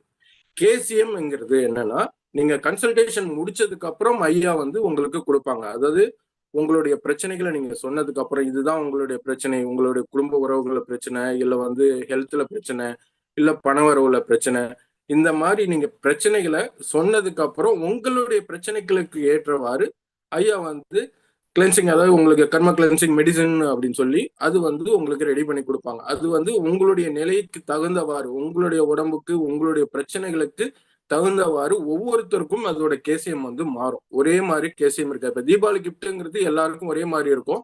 அது வந்து எல்லாரோட பொருளாதார தடையும் நீக்கிற மாதிரி இருக்கும். ஆனா கேசியம் வந்து அந்த மாதிரி இருக்காது. உங்களுடைய பிரச்சனைக்கு ஏற்ற மாதிரி அதுக்கான பில்ஸ் அது கொடுத்துருக்காங்க. அதை வந்து உங்களுக்கு எப்போ டெய்லி ஒன்று எடுக்க சொல்லியிருக்காங்கன்னா டெய்லி அந்த ஒன்று வந்து நீங்க அந்த உஷத் பானம் குடிச்சதுக்கு அப்புறம் அந்த பில்ஸ் வந்து எடுத்துக்கணும். இந்த பில்ஸ் வந்து உங்களுக்கு 1 கொடுத்துருக்கலாம் இல்லது 2 கூட கொடுத்துருக்கலாம், அதை பொறுத்து அது மாறும். அது ரெண்டுத்தையும் நீங்க எடுத்துக்கணும். இந்த பில்ஸ் நீங்க எடுத்ததுக்கு அப்புறம் முடிஞ்ச வரைக்கும் அந்த பில்ஸை எப்படி எடுக்கணுங்கிறதும் ஒரு வழிமுறை இருக்கு. நீங்க வந்து மூடியை திறந்து கையில அப்படியே கொட்டி அந்த மாதிரிலாம் எடுக்கக்கூடாது. ஒரு மூடியை திறந்ததுக்கு அப்புறம் மூடியிலேயே லைட்டா அப்படி தட்டுங்க. ஒரே ஒரு பில். ஏன் இதை சொல்றோம் அப்படின்னா, அந்த பில்லை வந்து நீங்க கையில எடுக்கக்கூடாது. ஏன்னா கையில தொட்டு எடுத்தீங்கன்னா அதோட இது வந்து அது தொடும்போது நமக்கு பவர் கிடைக்கும், இருந்தாலும் அது முடிஞ்ச வரைக்கும் அது நம்ம தொடாம. ஏன் அதுக்கு நம்ம இது சொன்னாங்கன்னா, ஐயா இப்போ ஒருத்தருக்கு வந்து உடம்பு முடியல, அவங்க வந்து எமர்ஜென்சி பில், ஒருத்தவங்க வந்து மூச்சு அடைச்சு இருக்காங்க, அவங்களுக்கு அது கொடுக்க முடியல அப்படின்னா அதை தொட்டு உடம்புல கூட தடவலான்னாங்க. மத்த இந்த பில்லெல்லாம் நீங்க அப்படி அது மாதிரி நினைச்சுக்க வேண்டாம். மூடியில திறந்து ஒரே ஒரு பில் இல்ல 2 பில் வந்துருச்சுன்னா ஒன்னு தட்டிட்டு ஒன்னு மட்டும் எடுத்து கைகளை தொடாம, ஏன்னா ரொம்ப சென்சிட்டிவான பில்லு. ஸோ அது வந்து அதோட இது பவரை வந்து விரயம் பண்ணிட வேண்டாம் அப்படிங்கிறதுனால ஒரே ஒரு பில் தட்டி எடுத்துட்டு வாயில போட்டுட்டு சாப்பிடுங்க. சாப்பிட்டாலே அது ஒரு நிமிஷத்துலயே உங்களுக்கு கரைஞ்சிடும். ஏன்னா இமிடியேட் ப்ராசஸ், அது ரொம்ப ஹைலி பவர்ஃபுல்லான மெடிசன். அதே மாதிரி இந்த பண வரவை பத்தி நேத்தி சில விஷயங்கள் சொன்னாங்க. அந்த பணவரவை ஏற்படுத்துறதுக்கான தீபாவளி கிஃப்டை பத்தி சொன்னாங்க. அது டெய்லி கூட எடுக்க தேவையில்லை, 72 மணி நேரத்துக்கு அது வந்து வேலை செய்யும் சார் அப்படின்னு சொல்லி சொன்னாங்க. ஸோ ஒரு மெடிசனோட பவரை பாருங்க, இவ்வளோண்டு நம்ம கடுகு மாதிரி தான் அதோட இது இருக்கு. அது வந்து 72 மணி நேரத்துக்கு வரைக்கும் அது வந்து அதோட பவர்ஃபுல்லா இருக்கும். இருந்தாலும் நம்ம அது என்ன மறந்துடுவாங்க அப்படிங்கிறதுனால எவ்ரிடே எடுத்துக்கோங்க. எவ்ரிடே எடுக்கும்போது இதோட சக்தி வந்து இன்னும் உங்களுக்கு பல மடங்கு வரும் அப்படிங்கறத அவங்க சொல்லியிருக்காங்க. அதே மாதிரி இந்த பில்ஸ் நீங்க எதை எடுத்தாலும் நீங்க வந்து இமிடியேட்டா வேற காஃபி, டீ, ஜூஸ் எதுவுமே குடிக்க கூடாது. 1 ஹவர் வரைக்கும் எதுவும் சாப்பிடவும் கூடாது. ஏன்னா அந்த ஆற்றல் வந்து முழுமையா நமக்கு கிடைக்கணும். அந்த ஆற்றல் முழுமையா கிடைச்சதுக்கு அப்புறம் தான் நீங்க வந்து மத்த விஷயங்கள் சாப்பிடணும். ஏன்னா நீங்க அதை குடிச்சிட்டு அது உடனே அது போட்டுட்டு உடனே ஒரு காஃபியோ, டீயோ இது குடிச்சீங்கன்னா அதோட பயன் வந்து அதோட பயனை வந்து இது கெடுக்கிற மாதிரி இருக்கும். ஸோ அது பண்ணவே பண்ணாதீங்க. அதுக்கப்புறம் மெடிசன் வந்து உங்களுக்கு வந்து கன்சல்டேஷன் முடிச்சதுக்கு அப்புறம் ஐயா அதுக்கான ஹீலிங்ல கொடுத்துட்டு அதுக்கப்புறம் உங்களுக்கு என்ன தேவையான மருந்து அனுப்புறாங்கன்னா அந்த மருந்தை அதுக்கப்புறம் சாப்பாட்டுக்கு முன்னாடியோ பின்னாடியோ என்ன டைம்ல எடுக்க சொல்றாங்களோ அதை எடுங்க. அதுவும் வந்து உங்களுக்கு அதுலயே இன்ஸ்ட்ரக்ஷன் கொடுத்துருப்பாங்க. தேன்ல கலந்து சாப்பிடணுமா இல்ல தண்ணியில கலந்து சாப்பிடணுமா எவ்வளவு எடுக்கணுங்கிறதையும் அளவுகள்லாம் சொல்லியிருப்பாங்க. அந்த அளவுல நீங்க அதை எடுத்துக்கோங்க. ஸோ இதுதான் இந்த 3 நிலைகள். அதாவது தீபாவளி கிஃப்ட்னா என்னன்னு சொல்லியிருக்கோம். அதே மாதிரி உங்களுக்கு அந்த எமர்ஜென்சி பில்ஸ் என்னங்கிறதும் சொல்றோம். கேசிஎம்ங்கிறதும் என்னன்னு சொல்றோம். அதாவது கேசிஎம்ங்கிறது உங்களுடைய பிரச்சனைகளுக்கு ஏற்றவாறு ஐயா வந்து தேர்வு செஞ்சு அதுக்கு என்ன மருந்து கொடுக்கணும்னு பார்த்து அது வந்து சித்தர்கள்கிட்ட அனுமதி பெற்று அதுக்கான ஆசை இதோட வந்து உங்களுக்கு எல்லாமே ஹீலிங் கொடுத்து அதுக்கப்புறம் உங்களுக்கு கொடுப்பாங்க. அதே மாதிரி கிறிஸ்டல் வந்து அதுக்கப்புறம் உங்களுடைய பிரச்சனைகளுக்கு ஏற்றவாறு அந்த கிறிஸ்டல் கொடுக்குறாங்க. எந்த பிரச்சனைக்கு என்ன மாதிரி இது வந்து அதுக்கான ஹீலிங் உங்களுக்கு எல்லாமே பண்ணிட்டு அதுக்கப்புறம் உங்களுக்கு வந்து அந்த கிறிஸ்டல் வந்து கிடைக்குது. அதை வந்து நீங்க ஒரு மெடிடேஷன்லயும் இதுலயும் வந்து நீங்க ப்ரேயர்லயும் வைக்கலாம். அது எப்படி பண்ணணுங்கிறது ஆல்ரெடி ஐயா வந்து விளக்கமா வீடியோ போட்டிருக்காங்க. அதை பாருங்க. எப்படி தியானம் பண்ணணும், எப்படி வந்து யோகா பண்ணணும் அப்படிங்கிறது 2 விஷயங்கள் சொல்லியிருக்காங்க. தியானம்ங்கிறது நீங்க வெறும் கையில வச்சுட்டு வெறும் வயிற்றுலயும் பண்ணலாம். வெறும் வயிற்றுல பண்ணும்போது ரொம்ப சிறப்பா இருக்கும். வெறும் வயிற்றுல இல்லாம நீங்க சாப்பிட்டு கூட நீங்க மதியான நேரத்துல ஈவினிங் நேரத்துல எந்த நேரத்துல வேணாலும் பண்ணலாம். தியானம்ங்கிறது எந்த நேரத்துல வேண்டுமானாலும் பண்ணலாம். அதுல வந்து எந்த ரெஸ்ட்ரிக்ஷனும் இல்லை. ஆனா கிறிஸ்டல் யோகான்னு பண்ணும்போது சமான முத்திரைகளை வச்சுதான் நீங்க பண்ணணும். அப்படி பண்ணும்போது நீங்க வந்து கரெக்டா எம்டி ஸ்டமக்கா தான் இருக்கணும். அதுவும் வந்து அதிகாலையில பண்ணீங்கன்னா ரொம்ப சிறப்பா இருக்கும். அந்த பிரம்ம முகூர்த்தத்துல நீங்க பண்றீங்க அப்படின்னா கிறிஸ்டல் யோகா வந்து ரொம்ப சிறப்பா இருக்கணும். அது வந்து ஆனா 45 நிமிஷத்துக்கு மேல நீங்க பண்ணக்கூடாது. கிறிஸ்டல் யோகா 45 நிமிஷத்துக்கு மேல பண்ண வேணாம்னு ஐயா சொல்லியிருக்காங்க. அதுக்கு கம்மியா டைம் இருந்தா கூட பரவாயில்ல. ஆனா அதுக்கு மேல பண்ண வேணாம்னு சொல்லியிருக்காங்க. ஆனா தியானம் வந்து நீங்க எவ்வளவு நேரம் வேணாலும் பண்ணலாம். இவ்வளவு நேரம் தான் அப்படிங்கிறது எதுவும் நேர கட்டுப்பாடு எதுவுமே கிடையாது. தியானம் செய்யறதுக்கு நீங்க எவ்வளவு நேரம் வேணாலும் நீங்க எடுத்துக்கலாம். எந்த நேரத்துல வேண்டுமானாலும் பண்ணலாம். ஆனா முடிஞ்ச வரைக்கும் தியானம் பண்ணும் போதும் வயிறு ரொம்ப ஃபில்லா இல்லாம அரை வயிறோ கால் வயிறோ இருந்ததுன்னா உங்களுக்கு அதுக்கான ஆற்றல் வந்து ஈஸியா கிடைக்கும். நீங்க வந்து ஈஸியா நீங்க என்ன பர்பஸ்க்காக பண்றீங்களோ அதுக்கான இது வந்து கிடைக்கும். அதே மாதிரி தியானம் பண்றதுக்கான வழிமுறைகள் எல்லாமே வீடியோ இருக்கு. இருந்தாலும் ஐயா வந்து இந்த எல்லா விஷயங்களையுமே வந்து திரும்பவும் வந்து ஒரு வாட்டி ரொம்ப கிளியரா எப்படியெல்லாம் உங்களுக்கு சந்தேகம் வராதபடி எல்லாமே அவங்க சொல்றேன்னு சொல்லியிருக்காங்க. அதே மாதிரி அதுக்கான வீடியோவும் எடுத்துட்டு நாங்க சீக்கிரமே அதுக்கான முயற்சியில தான் இருக்கோம். விரைவில் அதுக்கான இதுவும் போடுவோம்.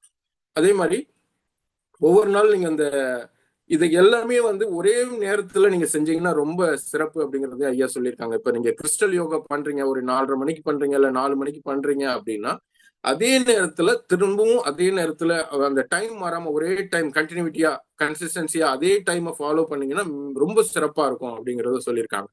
ஏன்னா நீங்க ஒரு விஷயத்த பழக்கப்படுத்தும் போது அதே நேரத்துல பழக்கப்படுத்தும் போது அது ஈஸியா வந்து உங்களுக்கான டிவைனுக்கான அந்த ஃப்ரீக்வன்சில நீங்க ஈஸியா கனெக்டிவிட்டி ஆகுவீங்க அப்படிங்கிறதுக்காக சொன்னதுதான். ஸோ அதே மாதிரி ஒவ்வொரு நாளும் அதே டைம்ல முடிஞ்ச வரைக்கும் அந்த டயத்தை மாத்தாம அதே மாதிரி பண்ணுங்க. அந்த கிறிஸ்டல் யோகா மெடிடேஷன் பண்ணும்போது கண்டிப்பா அமைதியான சூழல் இருக்கணும். எந்த இடத்துல அமைதியான சூழல் இருக்கோ அந்த இடத்துல பண்ணுங்க. சத்தம் இருக்கக்கூடாது, நாய்ஸ் இருக்க வேண்டாம். அதே மாதிரி பக்கத்துல போனோ இதுவோ வந்து வச்சுக்க வேணாம். நீங்க உங்களுக்கு டைம் மேனேஜ்மெண்ட் எப்படி தெரியணும் அப்படிங்கிறதுக்கு முடிஞ்ச வரைக்கும் அலாரம் மாதிரி ஒரு கிளாக் வந்து யூஸ் பண்ணுங்க. ஏன்னா ஏன் மொபைல் யூஸ் பண்ண வேண்டாம்னா நீங்க சைலண்ட் போட மறந்துடுவீங்க, யாராவது கால் பண்ணுவாங்க. அப்படி இல்லைன்னா என்ன ஆகும்னா உங்களுக்கு அதுலயே வந்து ஃப்ரீக்வன்சி இருக்கு. அது மொபைலே வந்து ஃப்ரீக்வன்சில வேலை செய்யுது. அதோட ஆற்றல் உங்களுடைய ஆற்றலை வந்து தடை செய்யற மாதிரி இருக்கும். அதனால அந்த ஃப்ரீக்வன்சி தடுக்கிறதுக்காக நீங்க வந்து ஒரு குறிப்பிட்ட எல்லைக்குள்ள மொபைலை வச்சுக்க வேண்டாம். அதாவது நீங்க தியானம் இருக்கிற இடத்துல பக்கத்துல மொபைல் வச்சுக்க வேண்டாம், கொஞ்சம் தூரமா வைங்க. முடிஞ்ச வரைக்கும் ஒரு அலாரம் கிளாக் மாதிரியோ உங்களுக்கு டைம் மேனேஜ்மெண்ட் இருக்கு. இப்ப தியானம் பண்றேன்னா உங்களுக்கு எவ்வளவு நேரம் வேணாலும் நீங்க தியானத்துல இருக்கலாம். பட் தியானம் இருக்குல்ல, நீங்க கிறிஸ்டல் யோகா இருக்கீங்கன்னா 45 நிமிஷத்துக்கு ஒரு அலாரமோ இதுவோ வந்து பக்கத்துல வச்சுட்டு அந்த மாதிரி செய்யும்போது நீங்க கரெக்டா அந்த நேரத்துல எழுந்தலாம். அதே மாதிரி ஒவ்வொரு வாட்டியும் நீங்க தியானம் பண்ணும்போது உங்களுக்கு அந்த அமைதியான ஒரு சூழல் அதை வந்து நீங்க எப்போதும் அதை கரெக்டா நீங்க ஃபாலோ பண்ணணும். ஏன்னா நாய்ஸா இருக்கு அது இருக்குன்னா உங்களுக்கு டிஸ்டர்பன்ஸா இருந்தாலே நீங்க வந்து அதோட இதுல போக முடியாது. அதே மாதிரி கிறிஸ்டல் யோகால என்ன சொல்லியிருக்காங்க அப்படின்னா, உங்களுடைய மூச்சை மட்டும் கவனிச்சாலே போதும். வேற எந்த சிந்தனைகளை தடுக்கிறங்கிறது முடியவே முடியாது. ஏன்னா சிந்தனைகள் வரதான் செய்யும், அப்படியே மாறிக்கிட்டே இருக்கும், ஷிஃப்டிங்கா இருக்கும், வேற வேற எண்ணங்கள் வந்துகிட்டே தான் இருக்கும். கிறிஸ்டல் யோகா பண்ணும்போது மூச்சை மட்டும் கவனிச்சா போதும். அந்த கிறிஸ்டலுக்குள்ள நம்ம இருக்கிற மாதிரி நினைச்சிட்டு சமான முத்திரையில வச்சுட்டு அதை வந்து நீங்க அந்த நிலையிலேயே இருக்கும்போது மூச்சை கவனிச்சாலே போதும். உங்களுடைய இது வந்து ஆட்டோமேட்டிக்கா அதுக்கு அடுத்த நிலைக்கு நீங்க வருவீங்க.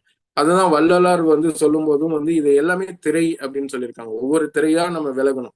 நீங்க அதை டெய்லி பழக்கப்படுத்த தான் உங்களுக்கு அதுல என்னென்ன விஷயங்கள் வருது, நீங்க அந்த நிலையில இருந்து அடுத்த நிலைக்கு எப்படி போறீங்க. என்னன்னா ஒவ்வொரு ஸ்டேஜ்லயும் நமக்கு வந்து ஒரு மாற்றம் நிகழும். இப்போ ஒரு நீங்க எப்படி ப்ரே பண்ணீங்க, எப்படி அந்த கனெக்டிவிட்டி கிடைக்க கிடைக்க கிடைக்க அடுத்தடுத்த நிலைக்கு நம்ம வந்து எப்படி போவோம் அப்படிங்கிறது இருக்கும். அதே மாதிரி கிறிஸ்டல் கிட்ட நீங்க வந்து உங்களுடைய கோரிக்கைகளை நம்ம வந்து வைக்கலாம். அதாவது கமாண்ட்னு சொல்லுவோம் இல்லையா, நம்மளுடைய ப்ரேயர்ல நீங்க வந்து தியானத்துல இருக்கும்போது நீங்க அது கிட்ட வந்து என்ன உங்களுக்கு தேவைகள்னு பண்ணும்போது மினிமம் வந்து 3 வைங்க. 3க்கு மேல வைக்க வேணாம்னு சொல்லியிருக்காங்க. ஏன்னா நமக்கு தேவைகள் ஏகப்பட்டது இருக்கு. அதுல 3 தேவைகளை மட்டும் ஃபர்ஸ்ட் வைங்க. அந்த தேவைகள் நிறைவடைஞ்சதுக்கு அப்புறம் நீங்க அடுத்த தேவைகள் வைக்கலாம். அப்போ அந்த 3 தேவைகள் தான் வைக்கணுமா, உங்களுக்கு எமர்ஜென்சியா அவசரமா ஏதாவது ஒரு தேவைகள் இருக்கு அதை செய்யக்கூடாதுன்னா கண்டிப்பா கேட்கலாம். அந்த மாதிரி சூழ்நிலையிலும் நீங்க கேட்கலாம். அந்த 3 தேவைகள்ல எல்லாமே வந்து ரொம்ப பெரிய பெரிய கோரிக்கைகளா வைக்காம ஒரு பெரிய கோரிக்கை வச்சுட்டு மீதி 2 கோரிக்கைகளை வந்து சின்ன கோரிக்கைகளா வைங்க. ஏன்னா இந்த 2 சின்ன கோரிக்கைகள் வைக்கும்போது உங்களுக்கு அதோட பலன்கள் கிடைக்கும் போது உங்களுக்கே ஒரு கான்பிடன்ட் வரும். ஐயோ, நம்ம கிறிஸ்டல் கிட்ட கேட்டோம், நமக்கு கிடைச்சிருக்கு. ஏன்னா கிறிஸ்டல் வந்து இறைவனின் வடிவம். ஸோ அது நீங்க கேட்கும் போது உங்களுக்கு கிடைச்சதுன்னா அதுல ஒரு பெரிய சந்தோஷம் வந்துடும். சந்தோஷம் வந்ததுக்கு அப்புறம் நீங்க அதை கரெக்டா பிராக்டிஸ் பண்ண ஆரம்பிப்பீங்க, கரெக்டா அந்த விஷயங்களை செய்ய ஆரம்பிக்கிறாங்க. அதனால நீங்க ஒவ்வொரு வாட்டியும் கிறிஸ்டல் கிட்ட அந்த 3 கோரிக்கைகள் மட்டும் வைங்க, அதிகபட்சமா வேண்டாம். அதே மாதிரி கிறிஸ்டலுக்கு வந்து ஐயா சொல்லியிருப்பாங்க, நீங்க வந்து உங்களுடைய கர்மாக்கு ஏத்த மாதிரி, ஏன்னா அது உங்க என்ன பிரச்சனைன்னு சொன்னதுக்கு அப்புறம் தான் உங்களுக்கு அதுக்கான தீர்வு பண்ணிட்டு அதுக்கப்புறம் தான் உங்களுக்கு கிறிஸ்டலே கொடுத்துருப்பாங்க. கிறிஸ்டல் கொடுக்கும்போது உங்களுடைய கர்மாக்கு ஏற்ற மாதிரி எத்தனை நாளைக்கு ஒரு வாட்டி கிளென்சிங் பண்ணணுங்கிறதும் சொல்லியிருப்பாங்க. சப்போஸ் அது உங்களுக்கு தெரியல, நீங்க அதை கேட்டுக்கல, இல்ல நீங்க அதை கேட்காம விட்டுட்டீங்க அப்படின்னா அட்லீஸ்ட் மினிமம் 3 நாள் இல்லது 1 வாரம், அதிகபட்சம் 1 வாரம், அதுக்கு மேல நீங்க கிளென்சிங் பண்ணாம இருக்கக்கூடாது. ஏன்னா உங்களுடைய தீய சக்திகள், உங்களுக்கு எதிர்வினைகள் உள்ளது, திருஷ்டி, கண்டிஷ்டி, இந்த மாதிரி விஷயங்கள் எல்லாத்தையும் வந்து கிறிஸ்டல் வந்து கிரகிச்சு வச்சிருக்கோம். அதை வந்து கிளென்சிங் பண்ணும். ஏன்னா உங்களுடைய எதிர்மறை எல்லாத்தையும் அது ரிசீவ் பண்ணி வச்சிருக்கோம். அதை வந்து நீங்க கிளியர் பண்ணணும். கிளியர் பண்றதுக்கு தான் அந்த உப்பு தண்ணியில போட்டு கப்பலை வச்சுட்டு செய்யணும் அப்படிங்கறது சொல்லியிருக்காங்க. அது எப்படி செய்யணுங்கிற வழிமுறைகளும் வீடியோல இருக்கு, அதையும் பாருங்க. அதை வந்து கண்டிப்பா வந்து 7 நாளைக்கு ஒரு வாட்டியும், இல்ல கர்மா அதிகமா இருக்கிறவங்க 3 நாளைக்கு ஒரு வாட்டியும், சில பேர் வந்து ஒரு டெய்லி கூட செய்ய சொல்லியிருப்பாங்க.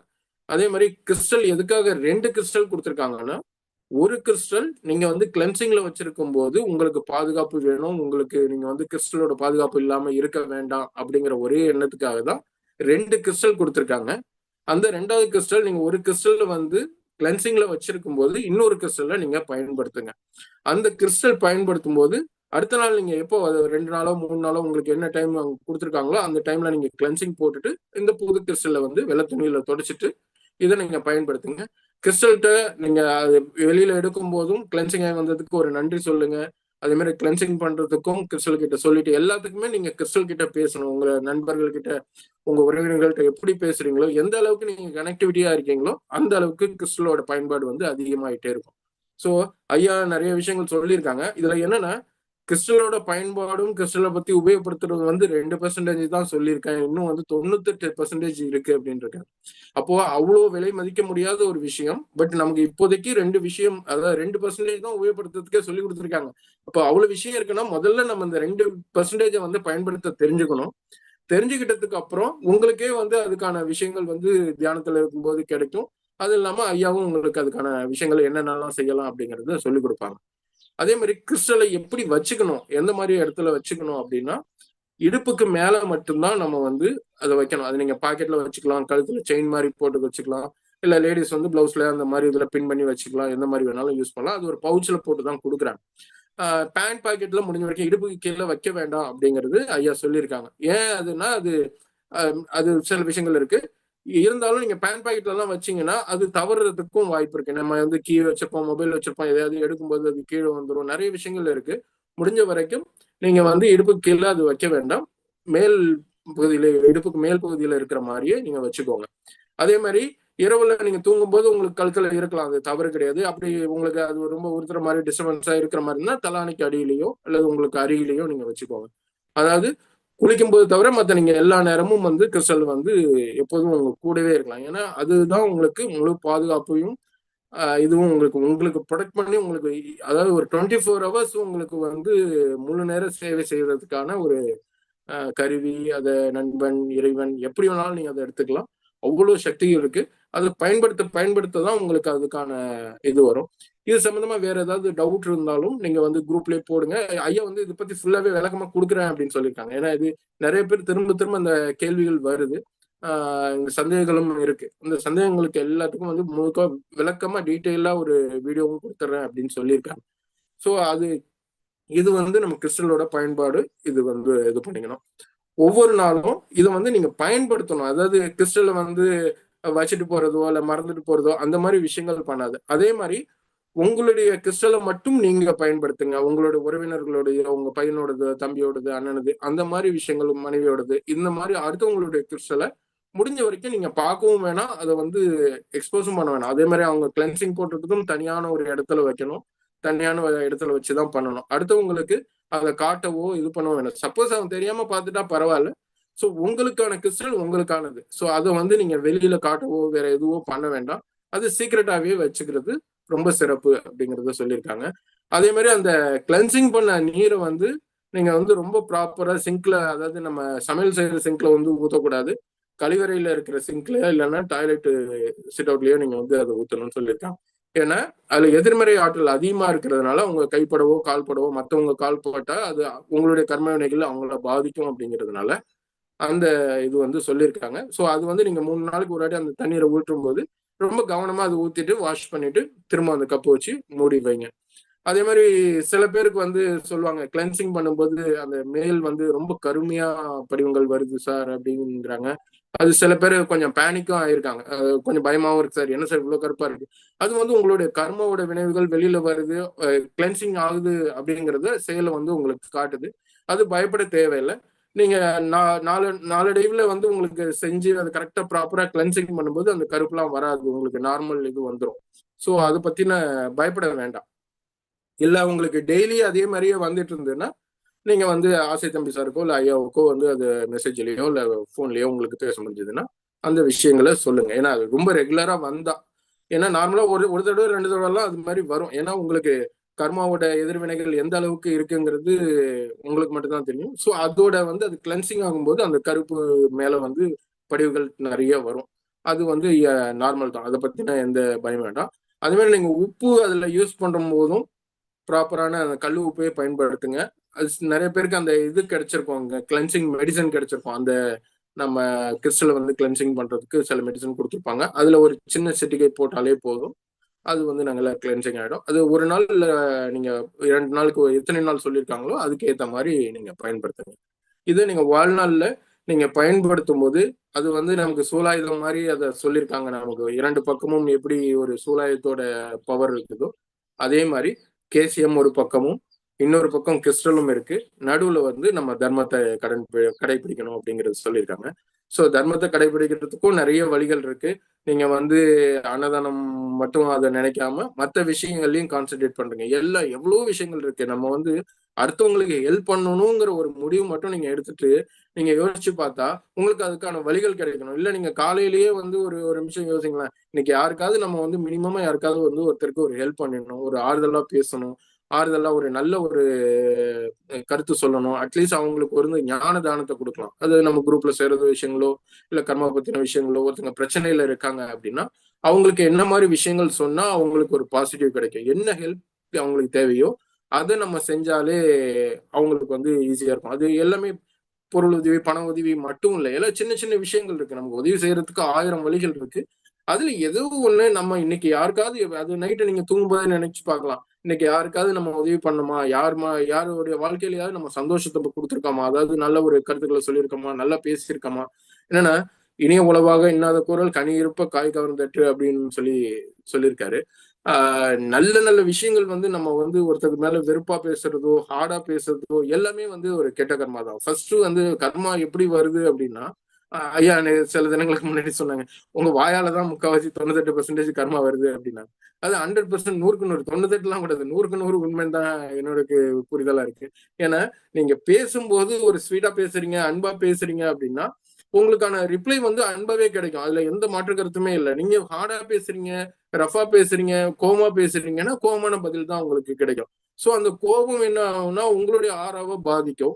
நீங்க அன்பா பேசும்போது உங்களுடைய ஆறா வந்து அதோட பவர் வந்து அதிகமாயிட்டே இருக்கும். ஆறா வந்து எப்போதுமே இந்த உலகமே பாத்தீங்கன்னா கடவுள் எப்படி படிச்சிருக்காரு அப்படின்னா இது வந்து ஒரு அன்புமயமான உலகமா தான் படிச்சிருக்காரு. இது நம்ம எர்த்துல இருக்கு, சூரியனால இயங்குது, அது எல்லாமே சயின்டிபிக்கா எல்லா விஷயங்கள் இருந்தாலும் இந்த உலகம் படைக்கப்பட்டதுக்கான நோக்கம், அதுக்கான விஷயம் எல்லாமே இந்த மனிதர்களாகட்டும், தாவரங்களாகட்டும், விலங்குகளாகட்டும், இது எல்லாமே பேஸ்ட் ஆன் அன்பு. அன்புங்கிற ஒரே ஒரு லைன்ல தான் இது ஓடிக்கிட்டே இருக்கு.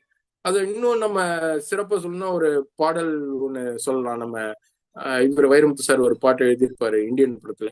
பச்சை கிளிகள் தோளோடு பாட்டுக்குயிலோ மணியோடு பூலோகம் ஆனந்தத்தின் எல்லை, இந்த பூமிக்கு கண்ணீர் சொந்தம் இல்லை, சின்னஞ்சிறு கூட்டுக்குள்ளே சொர்க்கம் இருக்கு, அட சின்ன சின்ன அன்பில் தானே ஜீவன் இன்னும் இருக்கு.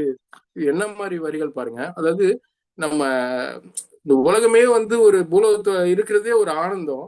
அதுவும் ஒரு சின்ன சின்ன விஷயங்கள், ஒரு சின்ன ஒரு குறிக்கு சாப்பாடு போடுறதோ, ஒரு அடுத்தவங்களுக்கு ஹெல்ப் பண்ணி பாக்குறதோ, அந்த மாதிரி விஷயங்கள்ல அந்த சின்ன சின்ன விஷயங்கள் நம்ம செய்யும் போது இன்னும் அந்த இயற்கையோடு நம்ம ஒன்றி போயிடுவோம். அதை விட வேற என்ன, அது அடுத்த லைன் பாருங்க. பட்டாம்பூச்சி கூட்டத்துக்கு பட்டா எதுக்கு, அட பாசம் மட்டும் போதும் கண்ணே, காசு பணம் என்னத்துக்கு. அதாவது இது காசு பணம் நமக்கு வேண்டியதுதான், இல்லைன்னு நான் சொல்லல. ஆனா அந்த பாசமா நீங்க ஒரு விஷயம் சொல்றீங்க, நீங்க செய்யறீங்க அப்படிங்கும் போது அதை விட வேற எதுவுமே இல்லை. அதான் இன்னும் அடுத்த லைன் பாருங்க. பனை கொட்டும் மாதத்தில் உன் விருப்பம் ஆனந்தம், என் காது வரைக்கும் கம்பளி போதும் கருணை ஆனந்தம், சொந்தம் ஓர் ஆனந்தம், பந்தம் பேரானந்தம், கண்ணே உன் விழியால் பிறருக்கு அழுதால் கண்ணீரும் ஆனந்தம் ஆனந்தம். அதாவது அடுத்து உங்களோட கஷ்டத்தை கேட்டு நீங்க அதுக்காக ஒரு கண் கலங்குறீங்க, அதுக்காக நீங்க வருத்தப்படுறீங்க, அவங்களுடைய வருத்தத்துக்கு நீங்க ஒரு ரெமெடி கொடுக்குறீங்க அப்படின்னா இதை விட ஒரு பெரிய விஷயம். கண்ணீரும் ஆனந்தம் ஆனந்தம்ங்கிறது ஐயும் அதே தான் சொல்றாங்க. நீங்க ஒருத்தவங்களை பத்தி கண்ணுல இருந்து நமக்கு கண்ணீர் வருதுன்னா அது வந்து ஒரு ஆனந்த கண்ணீரா தான் வரணுமா ஒழிய கஷ்டத்துக்கான கண்ணீராவே வரவே கூடாது அப்படிங்கறதுதான் சொல்றேங்க. ஏன்னா இந்த உலகத்துல நம்ம வந்ததே வந்து சந்தோஷமான ஒரு வாழ்க்கையை வாழ்றதுக்கு தான ஒழிய வெறும் கஷ்டப்பட்டுட்டு போறதுக்காக இல்ல. அதுதான் வந்து கர்மா. எவ்வளவு விஷயங்கள் இருக்கணும், கர்மாவே எவ்வளவு இருந்தாலும் அதை நம்ம அக்செப்டன்ஸ் பண்ணிக்கிட்டு நீங்க சந்தோஷமா எப்படி வாழணும் அப்படிங்கிறதுக்கு தான் இந்த பயிற்சியும். நமக்கு பயிற்சி இல்லை, இது ஒரு வாழ்வியல் முறை. இந்த வாழ்வியல் முறையை நமக்கு சொல்லிக் கொடுக்கறதே வந்து கஷ்டத்தோட வாழக்கூடாது, அடுத்தவங்களுக்கு ஹெல்ப் பண்ணணும், அதுல எப்படி நம்ம ஆனந்தத்தை நம்ம அடையணும் அப்படிங்கிறது தான்.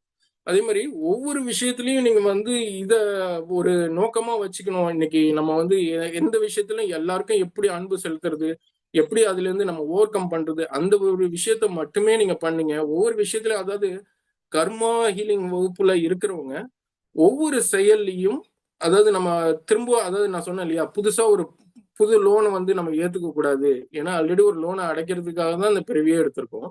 அப்போ புது லோனை வந்து நம்ம வாங்காம இருக்கணும் அப்படின்னா நம்ம பேசுற பேச்சிலையும் நம்மளுடைய சொல்லிலையும் செயல்லையும் வந்து நம்ம ரொம்ப கான்சியஸா இருக்கணும். அந்த கான்சியஸ்னஸ் வந்துட்டாலே நீங்க வந்து புது கர்மாவே உங்களுக்கு கிட்ட வராது. ஏன் வராது அப்படின்னா அந்த செயலுக்கும் எனக்கும் சம்பந்தமே இல்லை அப்படிங்கிற மாதிரி. எல்லாமே இறைவன் செயல், இறைவனோட செயலை தான் நம்ம செய்யறோம். இதுதான் ஷேக்ஸ்பியர் வந்து அழகா சொல்லியிருக்காரு. இந்த உலகமே வந்து ஒரு நாடக மேடை, இதுல நம்ம நடிக்கிறதுக்கு தான் வந்திருக்கோம் அப்படிங்கறத அவர் சொல்லியிருக்காரு.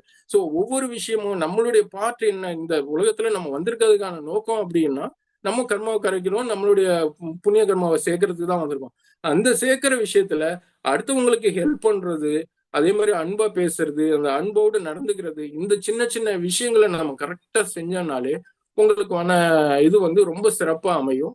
இதை தாண்டி வேற உங்களுக்கு புது கர்மா வர்றதுக்கான வாய்ப்பே இல்லை. ஒவ்வொரு அன்பில்லாத வந்து இப்ப திருவள்ளுவர் கூட சொல்லியிருக்காரு. நிறைய திருக்குறள் வந்து உங்களுக்கு இது வந்து அன்பை பத்தி சொல்லியிருக்காரு. அது ரொம்ப முக்கியமா சொல்லணும்னா அந்த உடம்பு வந்து நம்ம அன்பு இல்லாம ஒரு உயிர் வச்சிட்டு இருக்கோம் அப்படின்னா அது வெறும் தோல் தான், வெறும் அது இதுவே இல்லை, அது அந்த பாடிக்கு வந்து வேற மீனிங்கே இல்லை, வெறும் தோலால் பொறுத்த உடம்பு அப்படிங்கிற அந்த இதயமே இல்லை, அன்பான ஒரு இதயம் இல்லாம நீங்க அந்த உயிரோட வச்சுட்டு நீங்க வெளியில சுத்துறோம், நம்ம ஒரு விஷயம் செய்யறோம் அப்படின்னா அது அந்த உயிருக்கும் அந்த உடம்புக்கும் தோலுக்கும் ஒண்ணுமே இல்லை, அது வெறும் பாடி. அந்த பாடியை பத்தியே பேசாதீங்க அப்படிங்கிற அந்த ஒரு எப்படி நம்ம உயிர் வாழ்றதுக்கு ஒரு எவ்வளவு மூச்சு முக்கியமோ அதே மாதிரி மன நிம்மதியோடையும் ஹாப்பியோடையும் நம்ம இருக்கணும் அப்படின்னா அன்போட வாழணும். அதே மாதிரி ஐயா ஒரு டைம் சொல்லும்போது சொன்னாங்க, ஒருத்தர் வந்து சொன்னாரு, இந்த மாதிரி நான் வந்து என்னுடைய வாழ்க்கையை நான் நல்லா சர்வீஸ் பண்ணிட்டேங்க, நிறைய சம்பாதிச்சிட்டேன், என் பையன் பிள்ளைங்களாம் நல்லா வந்து ஃபாரின்ல செட்டில் ஆயிட்டாங்க, எல்லாருமே வந்து ஹாப்பியா இருக்காங்க, எனக்கு ஒன்றும் பிரச்சனை இல்லைங்க அப்படிங்கிறாரு. அப்ப அப்போ அவரோட வாழ்வின் நோக்கம் என்ன அப்படின்னு நீங்க யோசிச்சு பாத்தீங்கன்னா, நம்ம அவருக்குன்னு இல்லை, எல்லாரோட நோக்கமும் அதுதான். நம்ம வந்து ஃபர்ஸ்ட் வந்து நல்லா படிக்கணும், நல்லா சம்பாதிக்கணும், நல்ல ஒரு கார் வாங்கணும், பைக் வாங்கணும், அதுக்கப்புறம் செட்டில் ஆகிட்டு நம்ம குழந்தை பிள்ளைங்களுக்கு அவங்களோட வாழ்க்கையை வந்து நிர்ணயம் பண்ணி அவங்களுக்கு ஒரு நல்ல ஒரு படிப்பை கொடுக்கணும், அவங்களுக்கு ஒரு வருமானத்தை வர்ற மாதிரி அவங்களுக்கு ஒரு பிசினஸோ தொழிலோ இல்லை அவங்களுக்கு படிப்புக்கேற்ற வேலையோ வாங்கி கொடுக்கறதுல ஒரு கவனத்தை செலுத்தணும். அது முடிஞ்சதுக்கு அப்புறம் அவங்க வந்து அவங்களுக்கு ஒரு கல்யாணம் பண்ணி வைக்கணும். இதுதான் டார்கெட்டாவே போகுது வழிய வாழ்க்கைன்னா என்ன, நம்ம என்ன பர்பஸ்க்காக வந்திருக்கோம் அதை பத்தி நீ யாருமே யோசிக்கிறது இல்லை, எதுவும் இல்லை. அதே மாதிரி இப்ப இந்த யங்ஸ்டர்ஸ்க்கும் இதை பத்தின ஒரு புரிதல் வந்து நம்ம வந்து கண்டிப்பா கொடுக்கணும். ஏன்னா இப்ப ஏன் இந்த நம்ம மெடிடேஷன் இதெல்லாம் நீங்க பண்ணும்போது உங்களுக்கான விஷயத்த நீங்க ஃபர்ஸ்ட் யோசிக்க ஆரம்பிப்பீங்க. ஒரு தியானம் பண்ணும்போது தான் உங்களுக்கான டைம், உங்கள் வாழ்க்கைக்கான டைம்னு தோணும். நீங்க நார்மலா ஃப்ரீயா இருக்கும்போது நீங்க பாருங்க, எல்லா பசங்களும் சரி பெரியவங்களும் சரி எல்லாருமே இன்க்ளூடிங் மீ எல்லாருமே என்ன பண்றோம், நம்ம சும்மா ஒரு 5 நிமிஷம் தானே ஒரு இன்ஸ்டா பாக்குறோம், ஃபேஸ்புக் பாக்குறோம், சோஷியல் மீடியாவுக்கு போறோம், இல்லைன்னா யூடியூப்ல படம் பாக்குறோம், இந்த மாதிரி விஷயங்கள் தான் செய்யறோம். இப்ப நம்மளுடைய டார்கெட் என்ன, நம்ம எதுக்காக வந்திருக்கோம், நம்ம அடுத்ததுல என்ன செய்ய போறோம், நம்மளுடைய ஃபோக்கஸ், நம்ம குறிக்கோள் என்ன. சோ இதனை பத்தின விஷயங்கள் எதுவுமே இல்லை. நம்ம வாழ்றதே வந்து ஏர்ன் பண்றதுக்காகவும் சாப்பிடறதுக்காகவும் தூங்குறதுக்காகவும் நம்மளோட வாழ்க்கையை கழிக்கிறதுக்காகவும் இதுதான் போகுது ஒழிய நம்ம இதை தாண்டி நம்ம என்ன செய்யறோம், இதை நம்ம கர்மாவை கழிக்கிறதுக்கோ நம்ம பிறவியில இருந்து விடுபடுறதுக்கோ நம்ம எதையாவது செய்யறோம்னு பார்த்தா கண்டிப்பா யாருமே எதுவுமே செய்யறதில்ல. இப்ப இந்த வகுப்புக்கு வந்ததுக்கு அப்புறம் தான் நமக்கு அதுக்கான ஒரு புரிதலே வர ஆரம்பிக்குது. ஓ, இதுதான் நம்மளுடைய வாழ்க்கையோட நம்ம பிறப்போட நோக்கமே இதுதானா அப்படிங்கிற நிறைய விஷயங்கள் நமக்கு தெரிய ஆரம்பிக்குது. அந்த நோக்கத்தை நம்ம சரியா புரிஞ்சுக்கிட்டோம்னா நீங்க சின்ன சின்ன விஷயங்கள், நான் வந்து வாழ்க்கையை வாழக்கூடாதுன்னு நான் சொல்லல, வாழ்க்கையை வாழணும், அந்த மாதிரி விஷயங்களை நிறைய நம்ம செய்யணும். சொல்லுங்க சார், சொல்லுங்க, என்ன உங்களுக்கு டவுட் இருந்ததுன்னா எனக்கு தெரிஞ்ச வரைக்கும் நான் சொல்றேன். சொல்லுங்க சார். சார் கிறிஸ்டல் வந்தப்ப பாத்தீங்கன்னா இந்த சால்ட்ல போட்டு சால்ட் தண்ணியில கலக்கிட்டு அதுக்கப்புறம் கிளென்சிங் பவுடர் போட்டு வச்சிருந்தேன். பாத்தீங்கன்னா ஒரு 3-4 டைம்ஸ் போடும்போது பாத்தீங்கன்னா ஒரு மாதிரி ஆடையாட்டம், மஞ்சள் கலர் ஆடையாட்டம் அப்படியே மேல மிதந்துகிட்டு இருந்தது. சரிங்களா? ஸோ அது வந்துட்டு எனக்கு இந்த பவுடர்னால தான் நான் நினைச்சிட்டு இருந்தேன். ஆனா இப்போ வந்துட்டு தண்ணி தெளிவா இருக்கு. இது எப்படிங்க சார் இது? எனக்கு இப்பயும் அதே மாதிரி தான் பண்றேன். முதல்ல போட்டப்ப வந்து ஒரு மாதிரி ஆடை கட்டிக்கிட்டு ஒரு மாதிரி இருந்தது. ஆனா இப்போ வந்து தண்ணி கொஞ்சம் தெளிவா இருக்கு. இது என்ன காரணம் சார்? அது மாறும் சார். ஏன்னா சில நேரத்துல அந்த எல்லோ இது போடும்போது அந்த மாதிரி வரும்.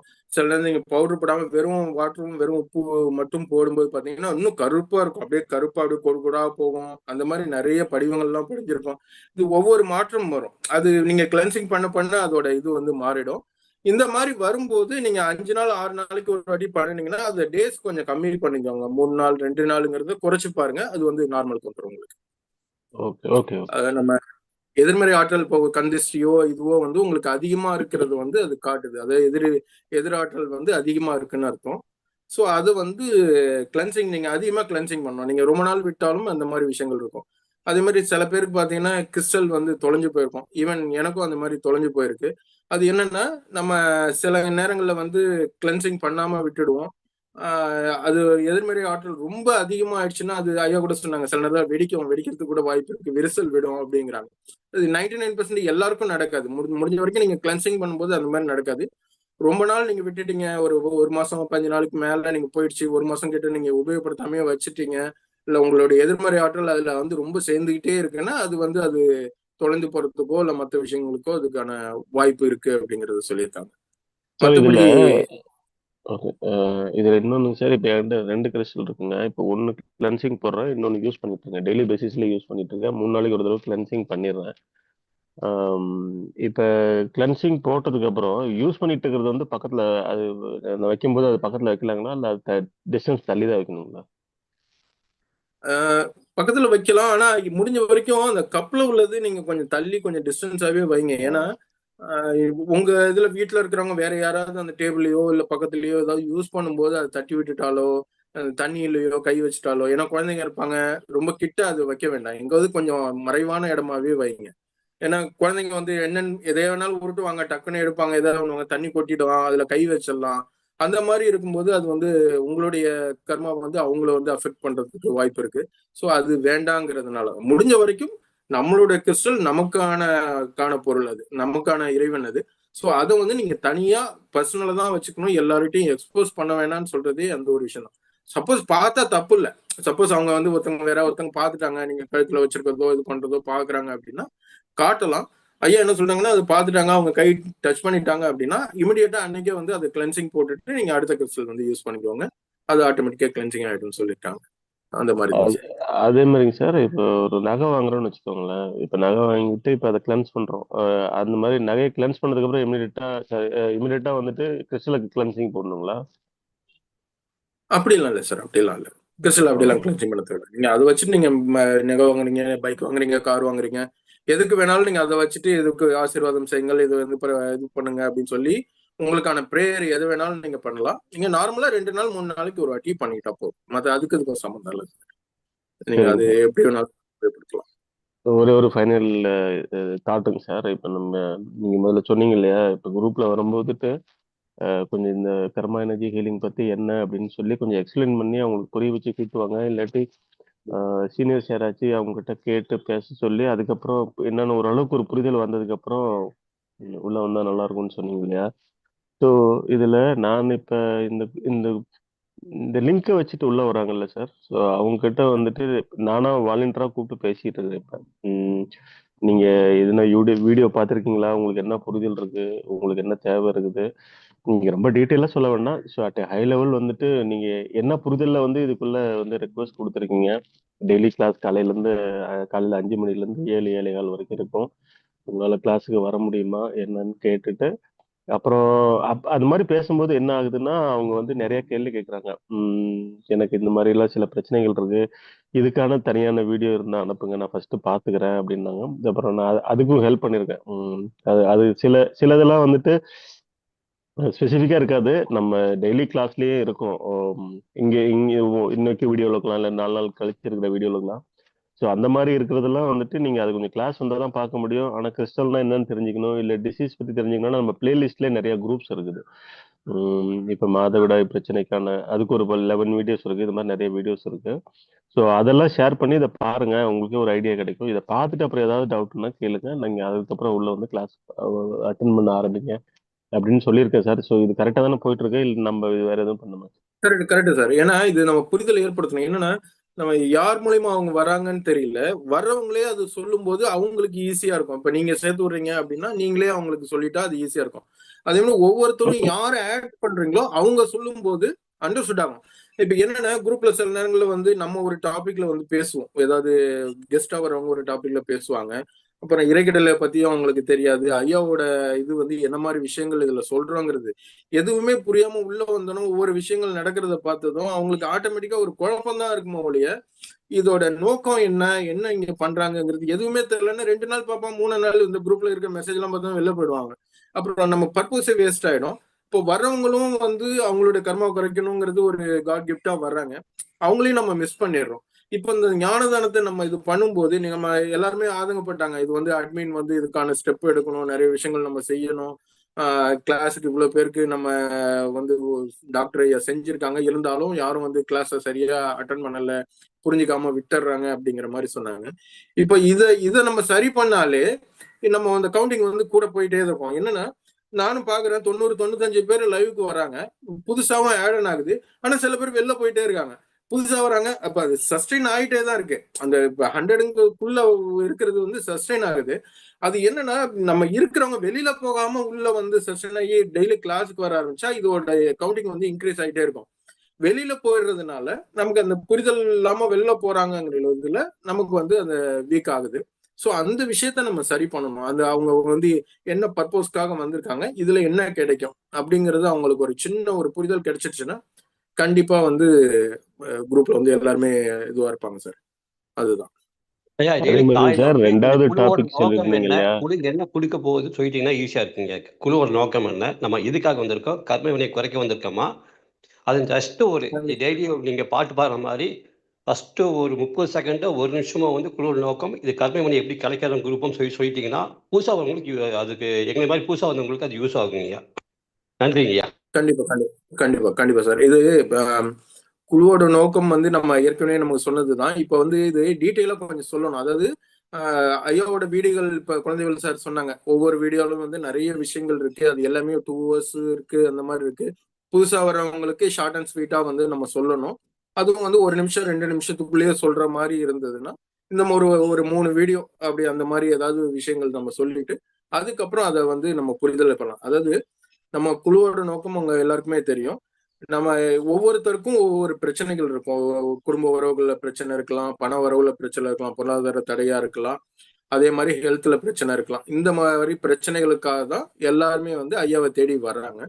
ஐயாவை தேடி வரும்போது ஐயா சொல்றது என்னன்னா, மற்ற இடங்கள்ல வந்து இங்க என்ன மாதிரி ட்ரீட்மெண்ட் கொடுப்பாங்கன்னா, உங்களுடைய உடம்புக்கு தான் ஃபர்ஸ்ட் ட்ரீட்மெண்ட் கொடுப்பாங்க.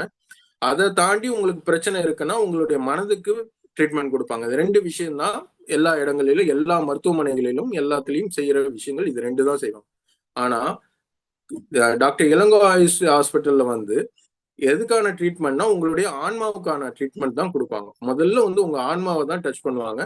உங்க ஆன்மா எந்த நிலையில இருக்கு, எவ்வளவு தீய வினைகளை செஞ்சு எந்த கர்மால மாட்டிக்கிட்டு இருக்கு, எந்த சூழல்ல சிக்கிட்டு இருக்கு, எவ்வளவு சிரமப்படுது அப்படிங்கிறத ஐயா பார்த்துட்டு அதுக்கு ஏத்த மாதிரி ட்ரீட்மெண்ட் கொடுக்கறது தான் நம்ம கர்மா ஹீலிங் வகுப்போட முக்கிய நோக்கம். அது ஐயா செய்வாங்க.